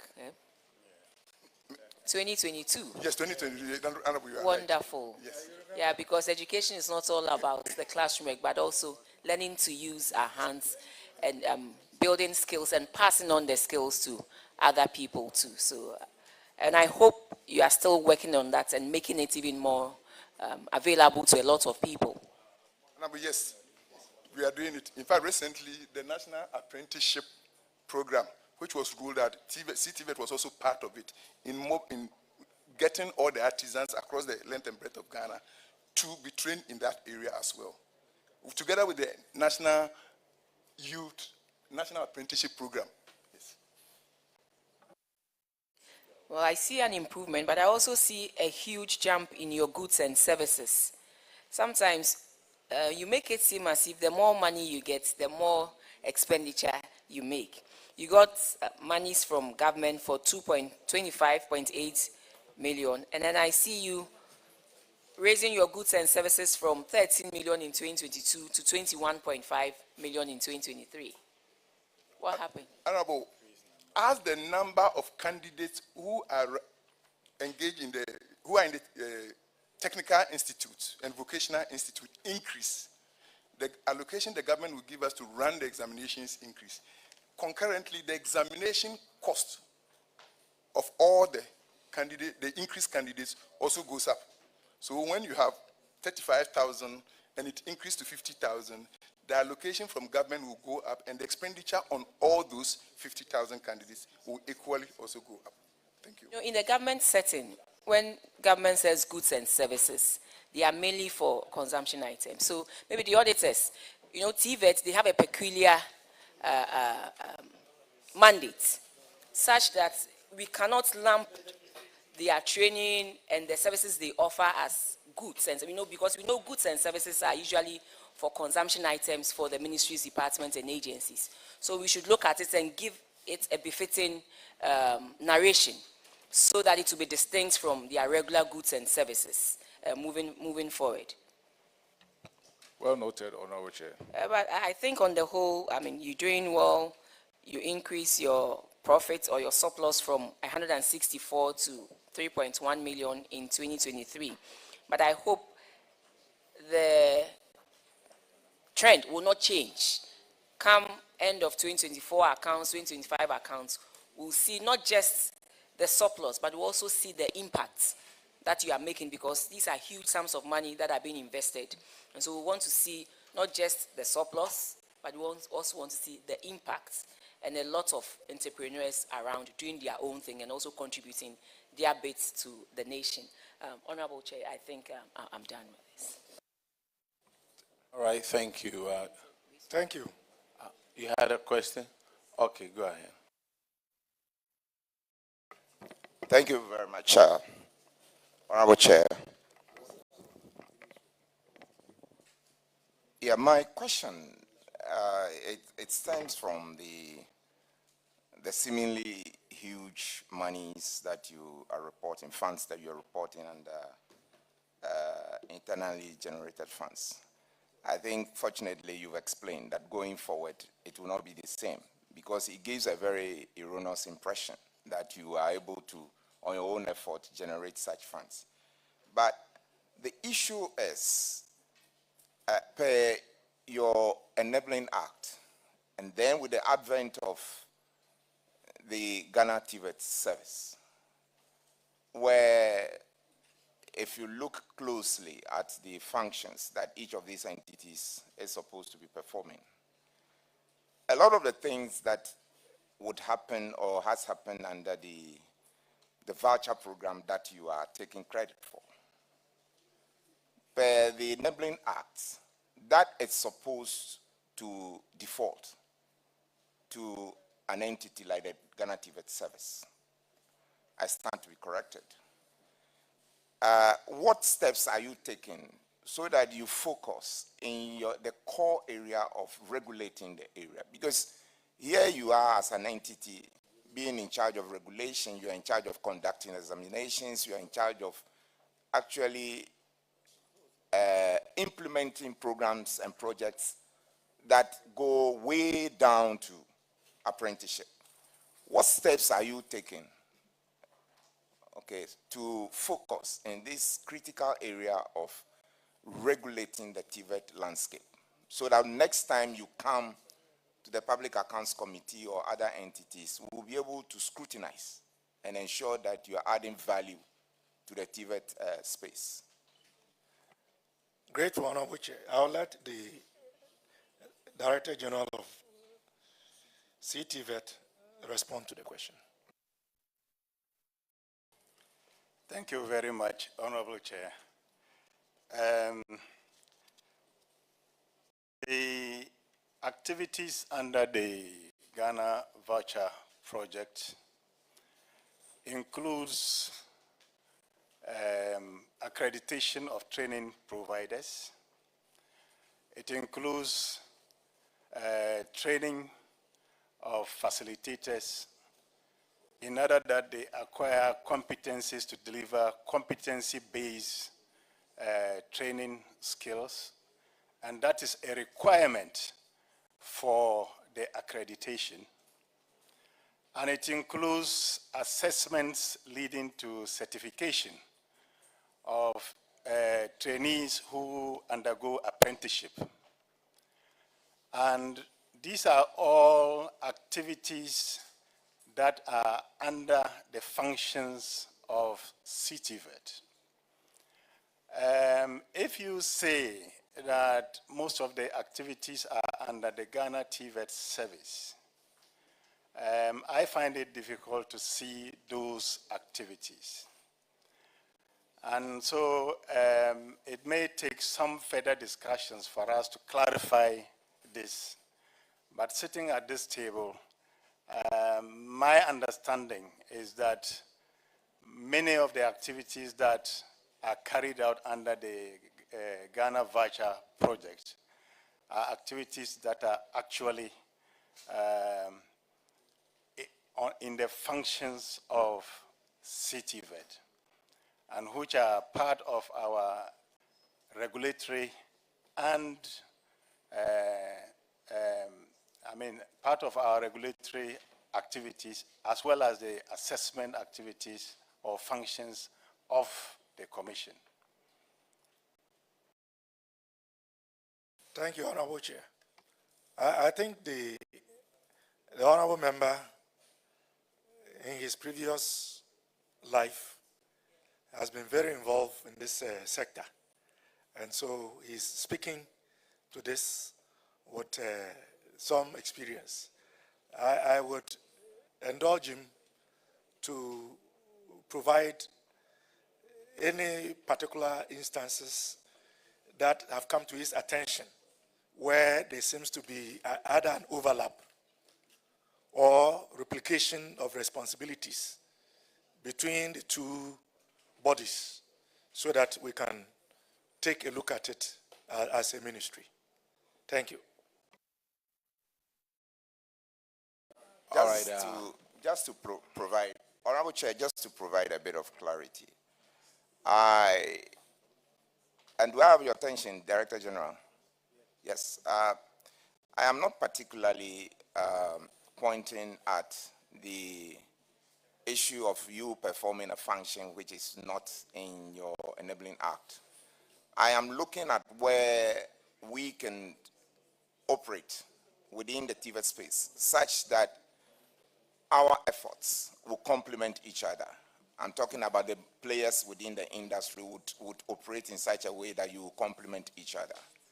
In that way, once the functions are disaggregated and we know who is doing what, then it can properly be assessed such that an entity like the Public Accounts Committee can assess you based on the strength that you are actually putting in to add value to the system.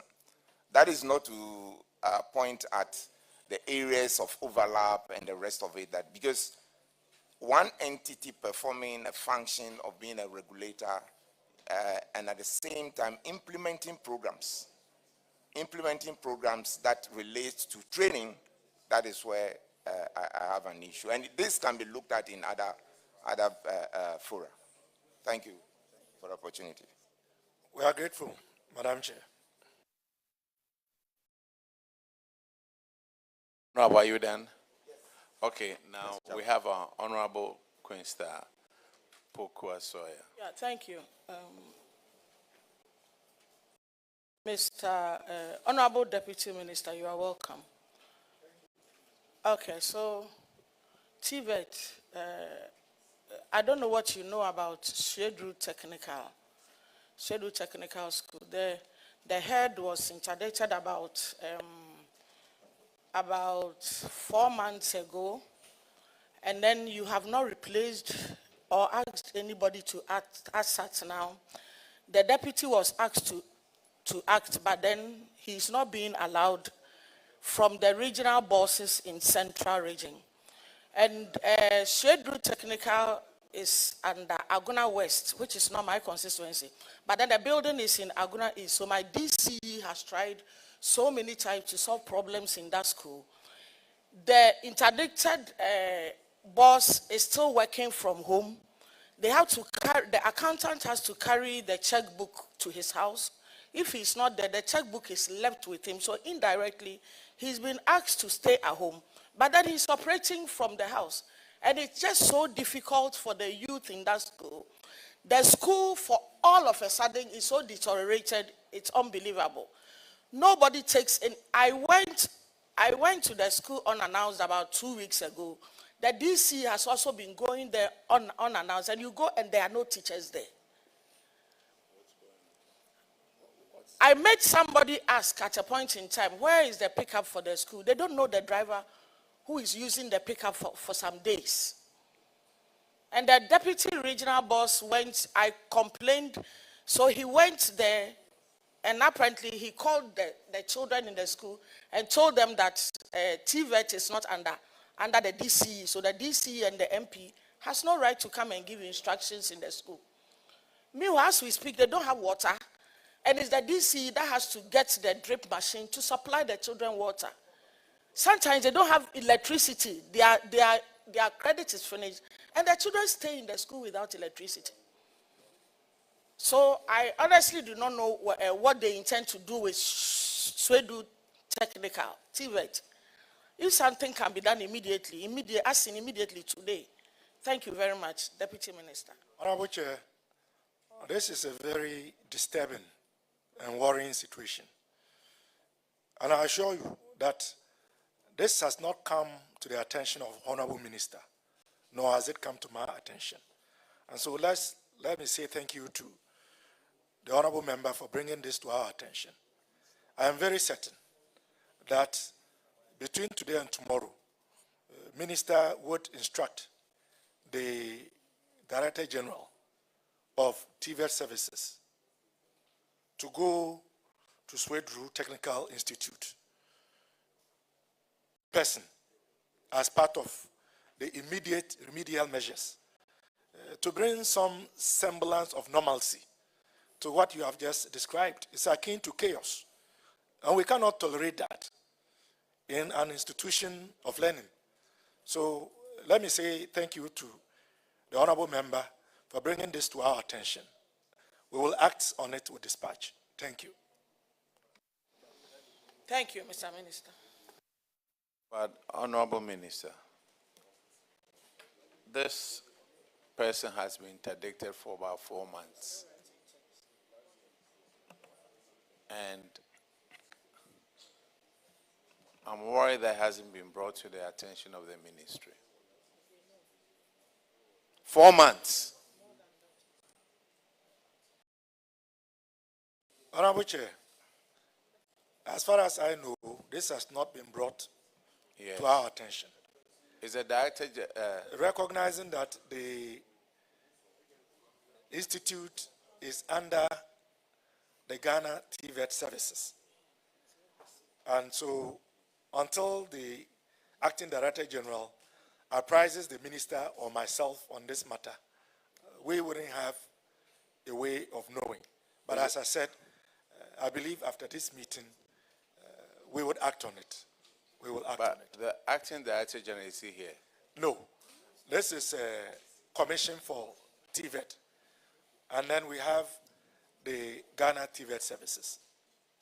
Honorable They are not the same entity. Yes. Honorable Minister, I think whoever is in charge of Ghana TVET needs to be asked quite a lot of questions.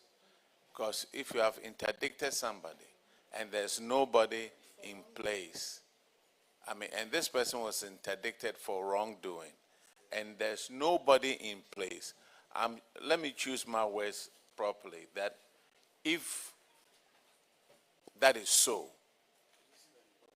and the interdicted person is writing checks from the house, I think higher authorities need to be involved, like Yoko and other people. Because an interdicted person should not and cannot write checks. Thank you very much. Honorable Chair, I agree with you 100%. Yes. That ought not to be the case. Yes. Now that it has come to our attention, Yes, sir. We will act accordingly. Thank you very much, sir. All right. Minister, thank you. And from what the ranking is saying, he was interdicted for collecting unapproved monies, and he's still dealing with money. So then, what have we done? We are just empowering him for doing what is wrong. Thank you. All right. TVET, you are discharged. CTVET, you are discharged. Can we have Gimper, please?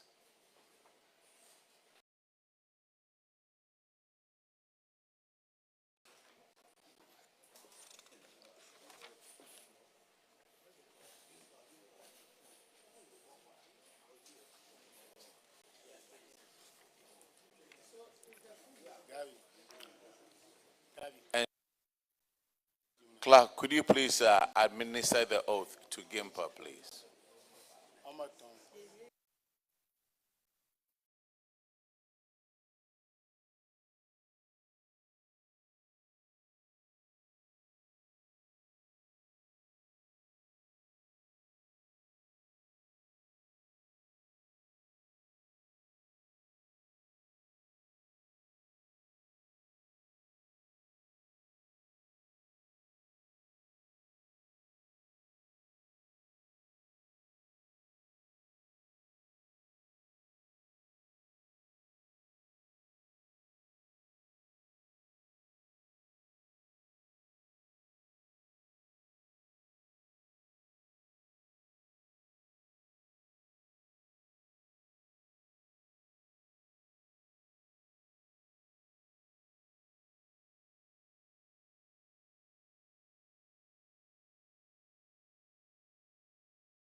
Could you please administer the oath, please?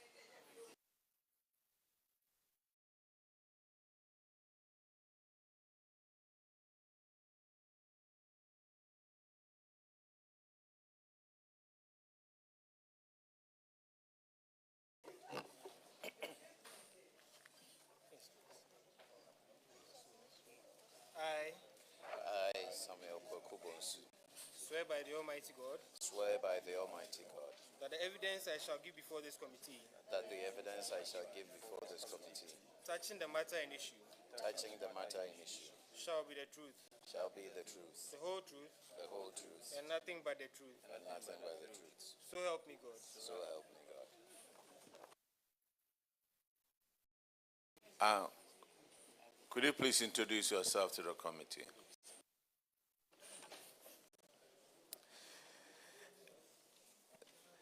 Good afternoon, Mr. Chair. My name is Samuel Kwekubonsu, Rector, Gempa.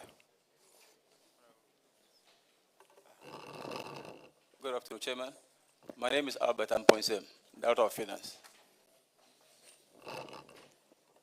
Good afternoon, Chair. My name is Ebenezer Adaku, Deputy Rector, GIMPA. Good afternoon, Mr. Chairman. My name is Victoria Kumbo. I'm the Registrar.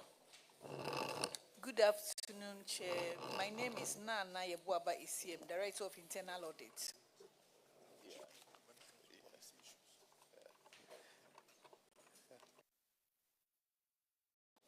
Thank you very much. Honorable Member. Honorable Chair. Yes, sir. With your kind permission, I think GIMPA is ready. Is what, free? Ready. Oh, ready. Oh, okay. Let's look at your financials, please. GIMPA. Your 2022 and your 2023. 2022, you had a surplus of 2.4 million. Then you ended 2023 with 8.3 million deficit. What happened? Thank you, Chairman. A lot happened. And it goes back to 2020. And for the first time in our history, we had to borrow. 65 years, for the first time, we had to borrow. Because GIMPA is not subvented, we have to generate our own funds. So when we were shut down for almost a year, we had no income. And we were directed by the government not to let anybody go. So we were encouraged by the government to borrow to sustain ourselves through the COVID period.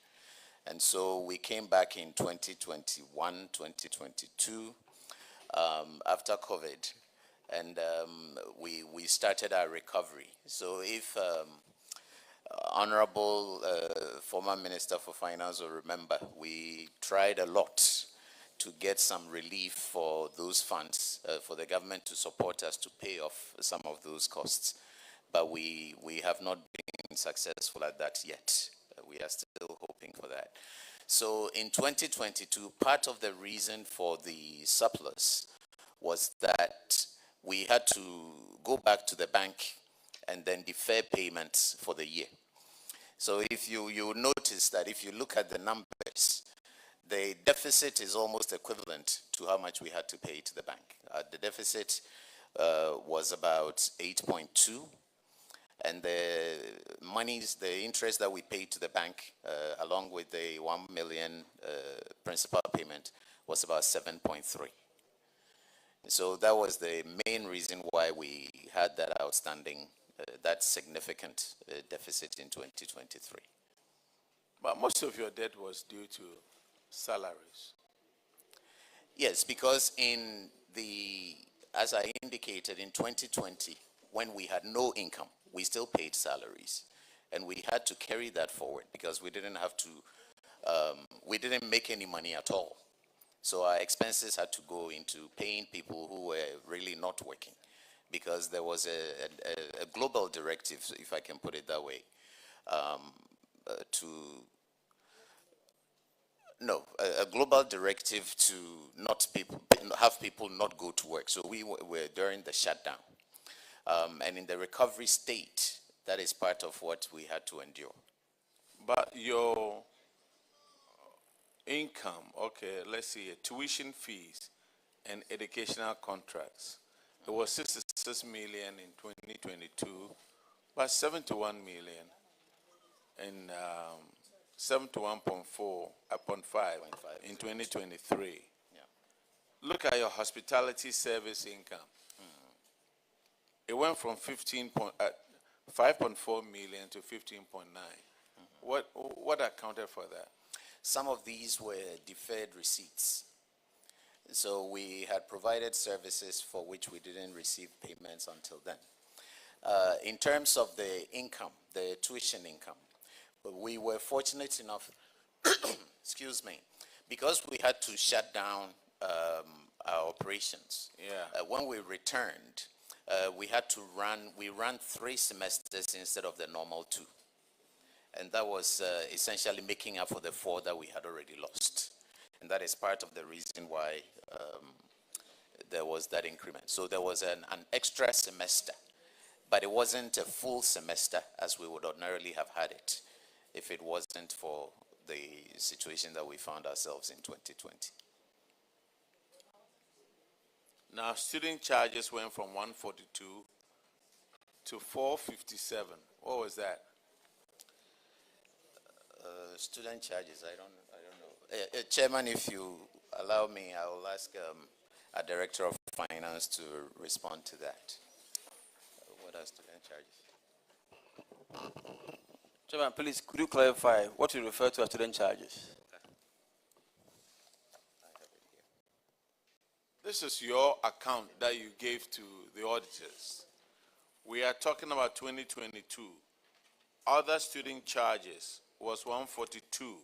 That's supposed to be fees like transcripts, attestation, certification. And then that was the one, 2023, it was 457,000. Yes, please, Chairman. Your investment income, it went down from 155 to 81,000. Yeah, haircut. I'm sorry? Yes, sir, Chairman, I said haircut. Haircut? Yes. So some of our funds that we invested were, the payments on them were deferred as per the DGP-EP that the government had in place at the time. So we couldn't receive much revenue from that. So, Rector. Yes, ma'am. So you're telling us that when you invest 100 and, well, the difference of 74,000 was interest payments only. And what kind of investment do you make that we all go there and also invest our monies and make an interest of 74,000 Ghana cedis within one financial year? Okay. Normally what we do, thank you, ma'am. Normally what we do is that we have our receipts are seasonal. So we have 2 cycles in terms of receipts, and then we invest them in some short-term, medium-term, with the intent of taking them out in our lean season. Yeah, so that is essentially how we do it. Now, we are very careful as to, we have investment policies and others that guide us. Because we have no other source of income, we are very conscious of where we put our money.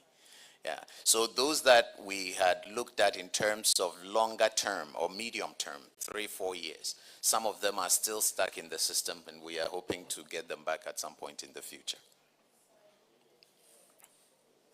I thought the short haircut was on interest earned. Some of our funds are locked up with a company in Black World or Black something. We Gold Coast, Black Shield, and a few others still have our money. So, so some of our short-term, medium-term, long-term investments were spread within those time horizons, and we are still. But that's not part of the haircut. Okay, so maybe I use the term loosely, but we receive 50,000 out of Respectfully, you are Yes. under oath, so you can't use terms loosely, Loosely. and want to get away with it. Gold Coast Okay. is not part of that. Okay. The Gold Coast issue happened way ahead of the DDEP. I was only curious because you explained that the shortfall was interest payment only. So I just wanted to find out where we could also invest and make that kind of 74,000 in one financial year. That was all. Okay, my apologies. I'll be more careful in my choice of words. Thank you.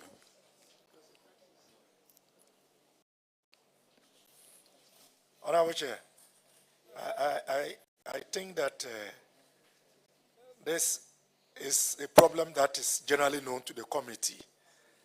Though Rector has rephrased what he meant properly, as a committee, we know that many public institutions have suffered similar fate, and that is different from the DDEP. So we are grateful.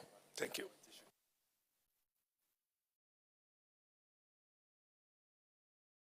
See, the same year that the school, you said the school was shut down. Oh, no, okay. Let me rephrase it. 2022, your administrative and general expenses was 14 million. 2023, it was 20 million. Why that big jump?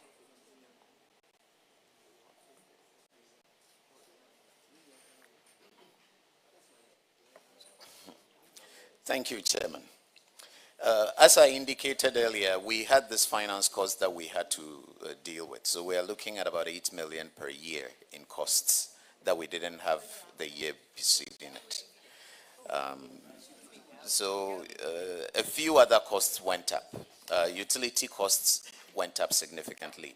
And again, we pay our own costs. We pay for virtually everything at Gimpa. I understand that. I understand that you pay for your own costs. Yes. But when the cost jumps so high like that, I need to find out what cost it. For example, repair and maintenance. It went from 1.8 million to almost 4 million. Yes, sir. We have a situation where several of our buildings had not been maintained for over 20 years. Well, so that was this before, was the, that was before the COVID, right? yes. Okay. Yeah, so that was something that we had to do. We had to renovate 2 of our major buildings that year. So how are you going to get out of this deficit? We have we have in some ways, Mr. Chair. The fundamental challenge that we had really was the loan and the cost of the loan that we still have on our necks. Okay. But apart from that, we are managing. Yeah.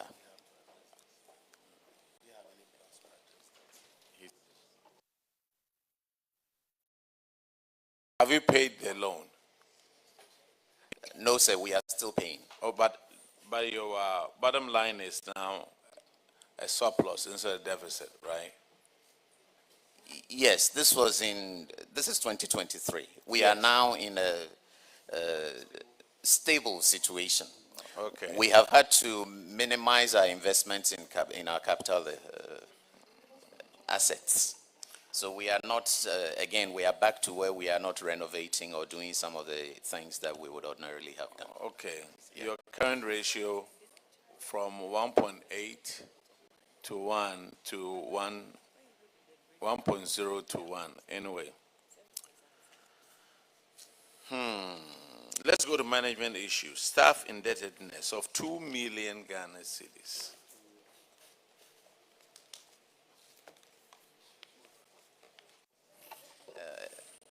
I'll invite, Mr. Chair, I'll invite the Secretary of the Institute to take that, please. Thank you. Thank you, Mr. Chairman. The indebtedness has to do with sponsorship that the Institute offered to some of our faculty to pursue PhD programs to come back to support the Institute's operations. Now, even though they signed a bond, some refused to return. And so, together with Council, a decision was made to freeze the entitlement, basically their Provident Fund and Credit Scheme entitlements, and those of their guarantors, and also pursue them to refund the money because the bond required them to do so. We have been able to collect some of the money, and we are pursuing them. We have engaged their various institutions where they are to see if they can compel them to come back. But the feedback has been that this arrangement is a private arrangement with the individuals, so their current employers abroad are unable to send them to us. At the last council meeting, it was decided that we may have to engage IOCO to assist us so that if they were to come home, they could be stopped and for them to pay the money. So that was how that debt came about, and this is how we are recouping the money for the institute. Thank you, sir. So, does it mean the 5 officers are behaving the same way? How much is the current money? So they are not behaving the same way. I must say that out of the total number that went out, some returned. It's not as if everyone didn't come back. Some returned, but of course you always have the ones who default. And so we are falling on the terms of the bond to try and recoup the money. Thank you very much, sir. You are talking about how many now? Presently, we have 2 who have not paid anything and whom we are pursuing vigorously. We have 2 who have almost finished paying. But the total debt now, Okay, so Chairman, from the report, Director of Finance will give an update as of today. it was 2,075,000 Ghana cedi at the time. But out of this figure, we have collected 276,717 Ghana cedi, 87 pesos, leaving a balance of 1.7 million, 1.798,506. That's outstanding from the figure reported. You indicated that two had almost finished paying. Yes, so the names that are in here, that's the first name from the report, the first name and the second name. They have made attempt to defray. Mention those Okay, names. so the first please. person is Akuya Ata Boachwa, and the second person is Christiana Osebonso. They have made some payments. I'm sorry. We are speaking to the nation over here. Take your time. Efua Ata Boachwa, how much does she owe? Her outstanding, Mr. Chairman, is 230,000 Ghana cedi. 230 Ghana cedi. Outstanding is? Yes, 2. But here we have the outstanding of 500. Yes, please. So she has made some payments. And the second person is Christiana Osebonso. She has also made payment. Her outstanding now is 38,000 Ghana cedi, 791, 38,791. That's her outstanding.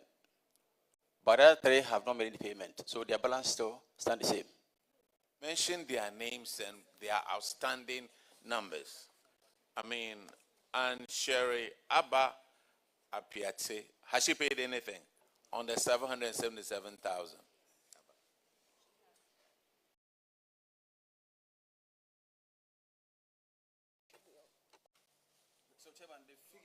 You said the rest 3 haven't made any payment, yet the sponsorship seems to be higher than the outstanding. No. Meanwhile, you said they had not made any payment. I said 3. Yes, 3, the last 3. Okay. Mr. Chairman, if I may come in, please. So we have, the Director of Finance has reported on Efua Ata Boachwa. Her sponsored amount was 864,984.99 pesos, Ghana cedis. As at the time this audit was done, the amount had come down to 557,060 cedis. She has since made further payments. It's down now to 260,000. Because the reason I'm asking this is she could be sitting in her house eating lunch, and then she will hear about this. And instead of coming to pay the 200 something thousand, she will say, "No, you said I owe 500,000. Mention their names so that the whole country knows." Okay. Thank you, Mr. Chairman. Christiana Osebunsu. The total sponsorship was 515,99,059 pesos, Ghana cedis. As at the time of the report, she owed 45,441,37 pesos. As at today, she owes us 38,000 Ghana cedis. And Shelley Abba Apiati, sponsorship indebtedness, 1,021,720. Yes.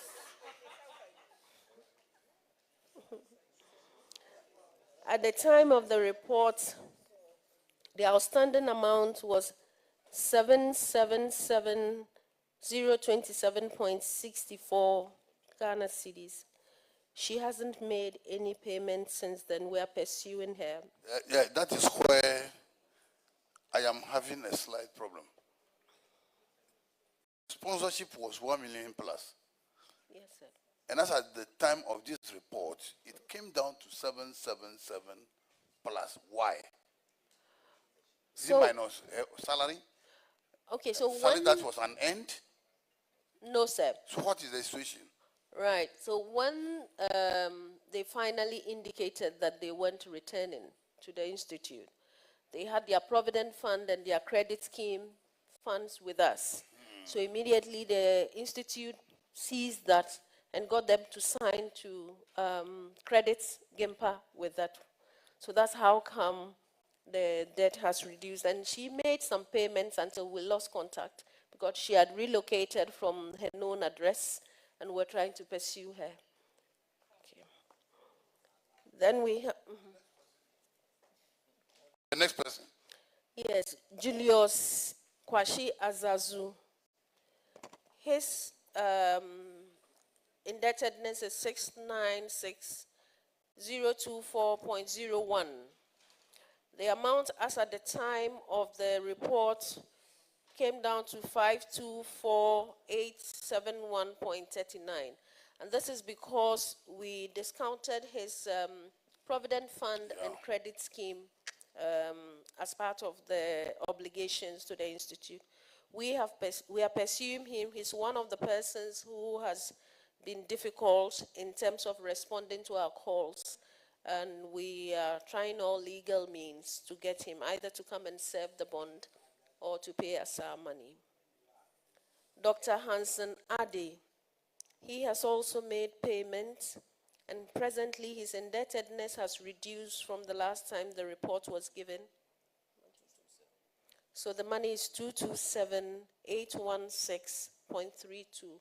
That's what he owes the institute. Thank you very much, Mr. Chairman. Thank you. You are making efforts. So this is a lesson to the university. What do you intend doing for prevent this kind of situations? Okay. Thank you very much, Mr. Chairman. For us as GIMPA, what we have decided to do is to encourage more local PhD sponsorship. And so you are here, you're going to school, but you still sign the bond. It's easy for you to manage that kind of situation. For those who have to go out because a program is not found locally, we are working out a system where the bond is not just based on your colleagues who work there, but then we may have to rope in external persons, and also you have to make some kind of deposit before you go. But where you get your own sponsorship, the institute is happy to grant you study leave without pay, and then you go and you pursue it. And when you are coming back, If there is need for you, we would welcome you without taking you through the regular recruitment process. Thank you very much, sir. The issue of guarantor system. What have you done to their guarantors, especially those difficult ones? Thank you, Mr. Chairman.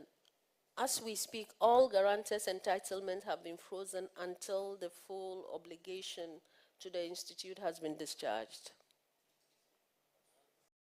Auditors, can you confirm that?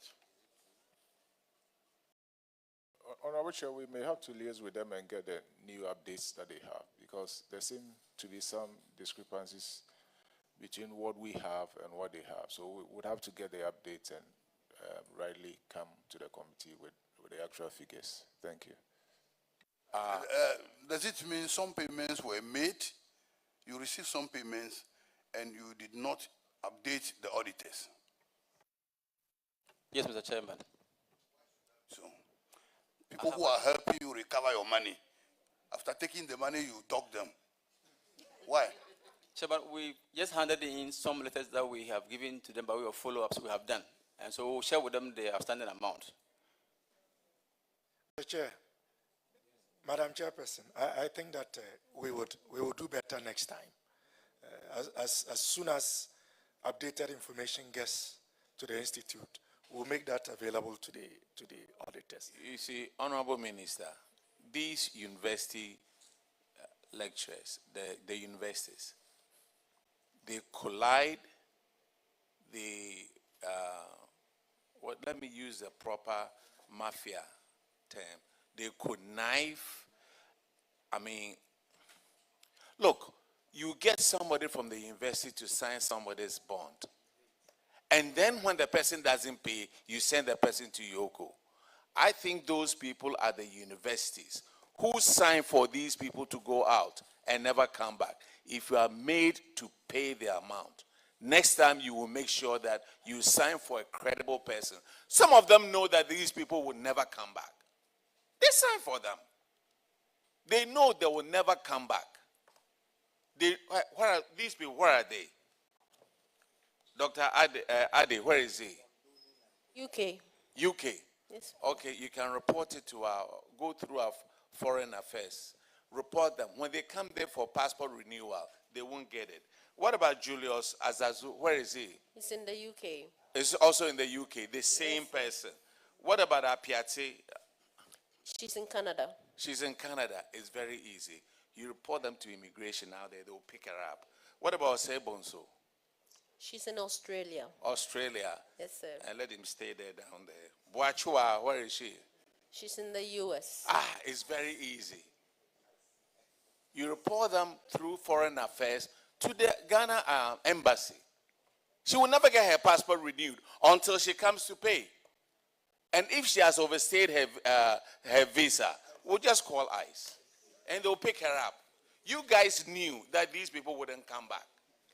The universities are costing us a lot of money when it comes to people who so-called are going to get sheepskin, and they never come back. Why? And you guys are conniving with them. Respectfully, Mr. Chairman, we take note of your advice and we'll pursue them more aggressively than we have been doing. But we are as concerned as the entire nation about these people going out and not coming. Yes, Mr. Chairman. Because you universities, you do it all the time. You do it all the time. I know somebody from University of Ghana who went to the US, who has gotten his PhD, and he's a bartender. And he doesn't want to come back to Ghana. Honorable Chair, I think the sentiment of the ranking member is generic. I know all of us around the table, we share this sentiment. Having been a member of this committee since 2017, almost every year, this issue comes up. And I think we need to be a lot more stringent on punishing those who decide to take the public resources for a ride. Because it's truly not right. It is not just dishonest, but it is criminal. It is dissipating public resources. The goal is for you to go gain knowledge, and then bring that knowledge back to help the nation in its effort to develop.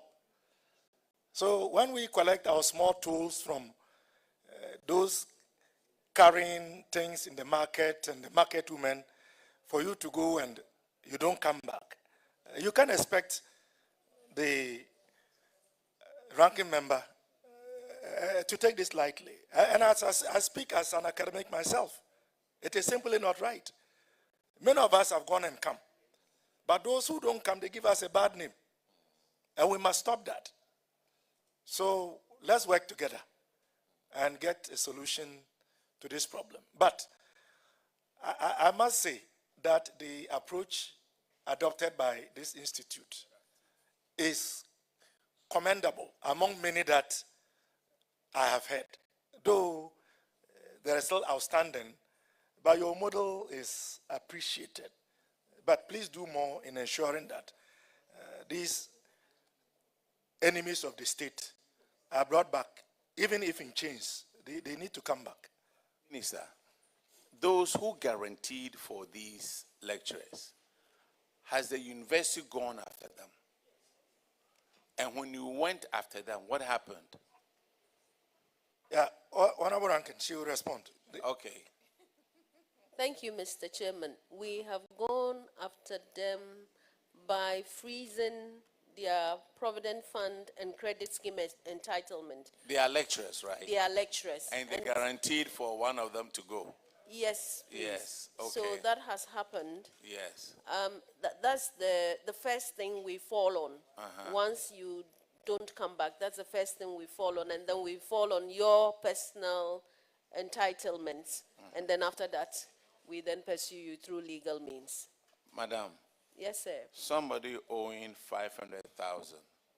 If anybody went to a small mom and pop's shop to go and steal something, 200 Ghana cedis, you will call the police. And those guarantors who haven't paid, I will call the police on them. They are dishonest. They knew that person wouldn't come back. As a member of parliament, I also get a scholarship and go when I'm about to retire.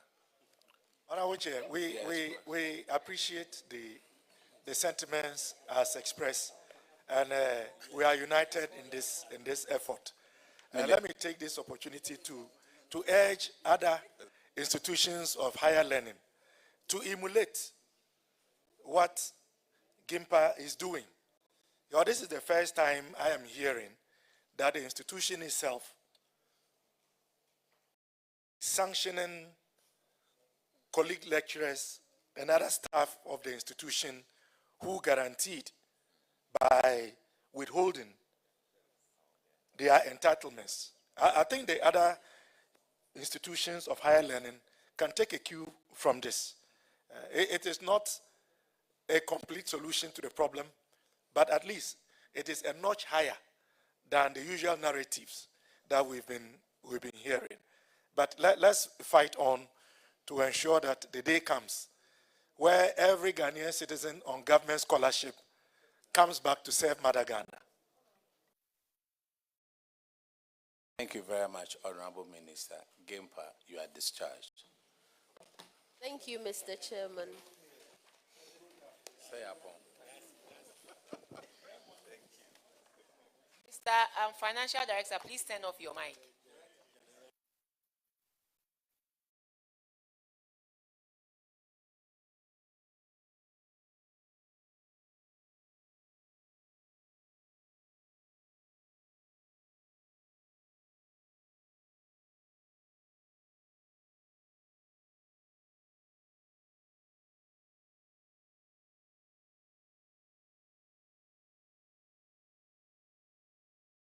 So, members, on this note, we'd like to bring today's session to an end and thank all those who appeared, who attended upon us.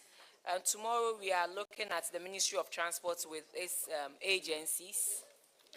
We're also looking at Ministry of Energy and the extra ministerial agency, NADMO, and Ministry of Agric tomorrow. Thank you very much. Thank you, Madam Madam Chairperson, Minister, we are very grateful for attending upon us. we are Thank grateful. you. And we wish you well. Thank you. I have some instructions to follow. I'll follow them.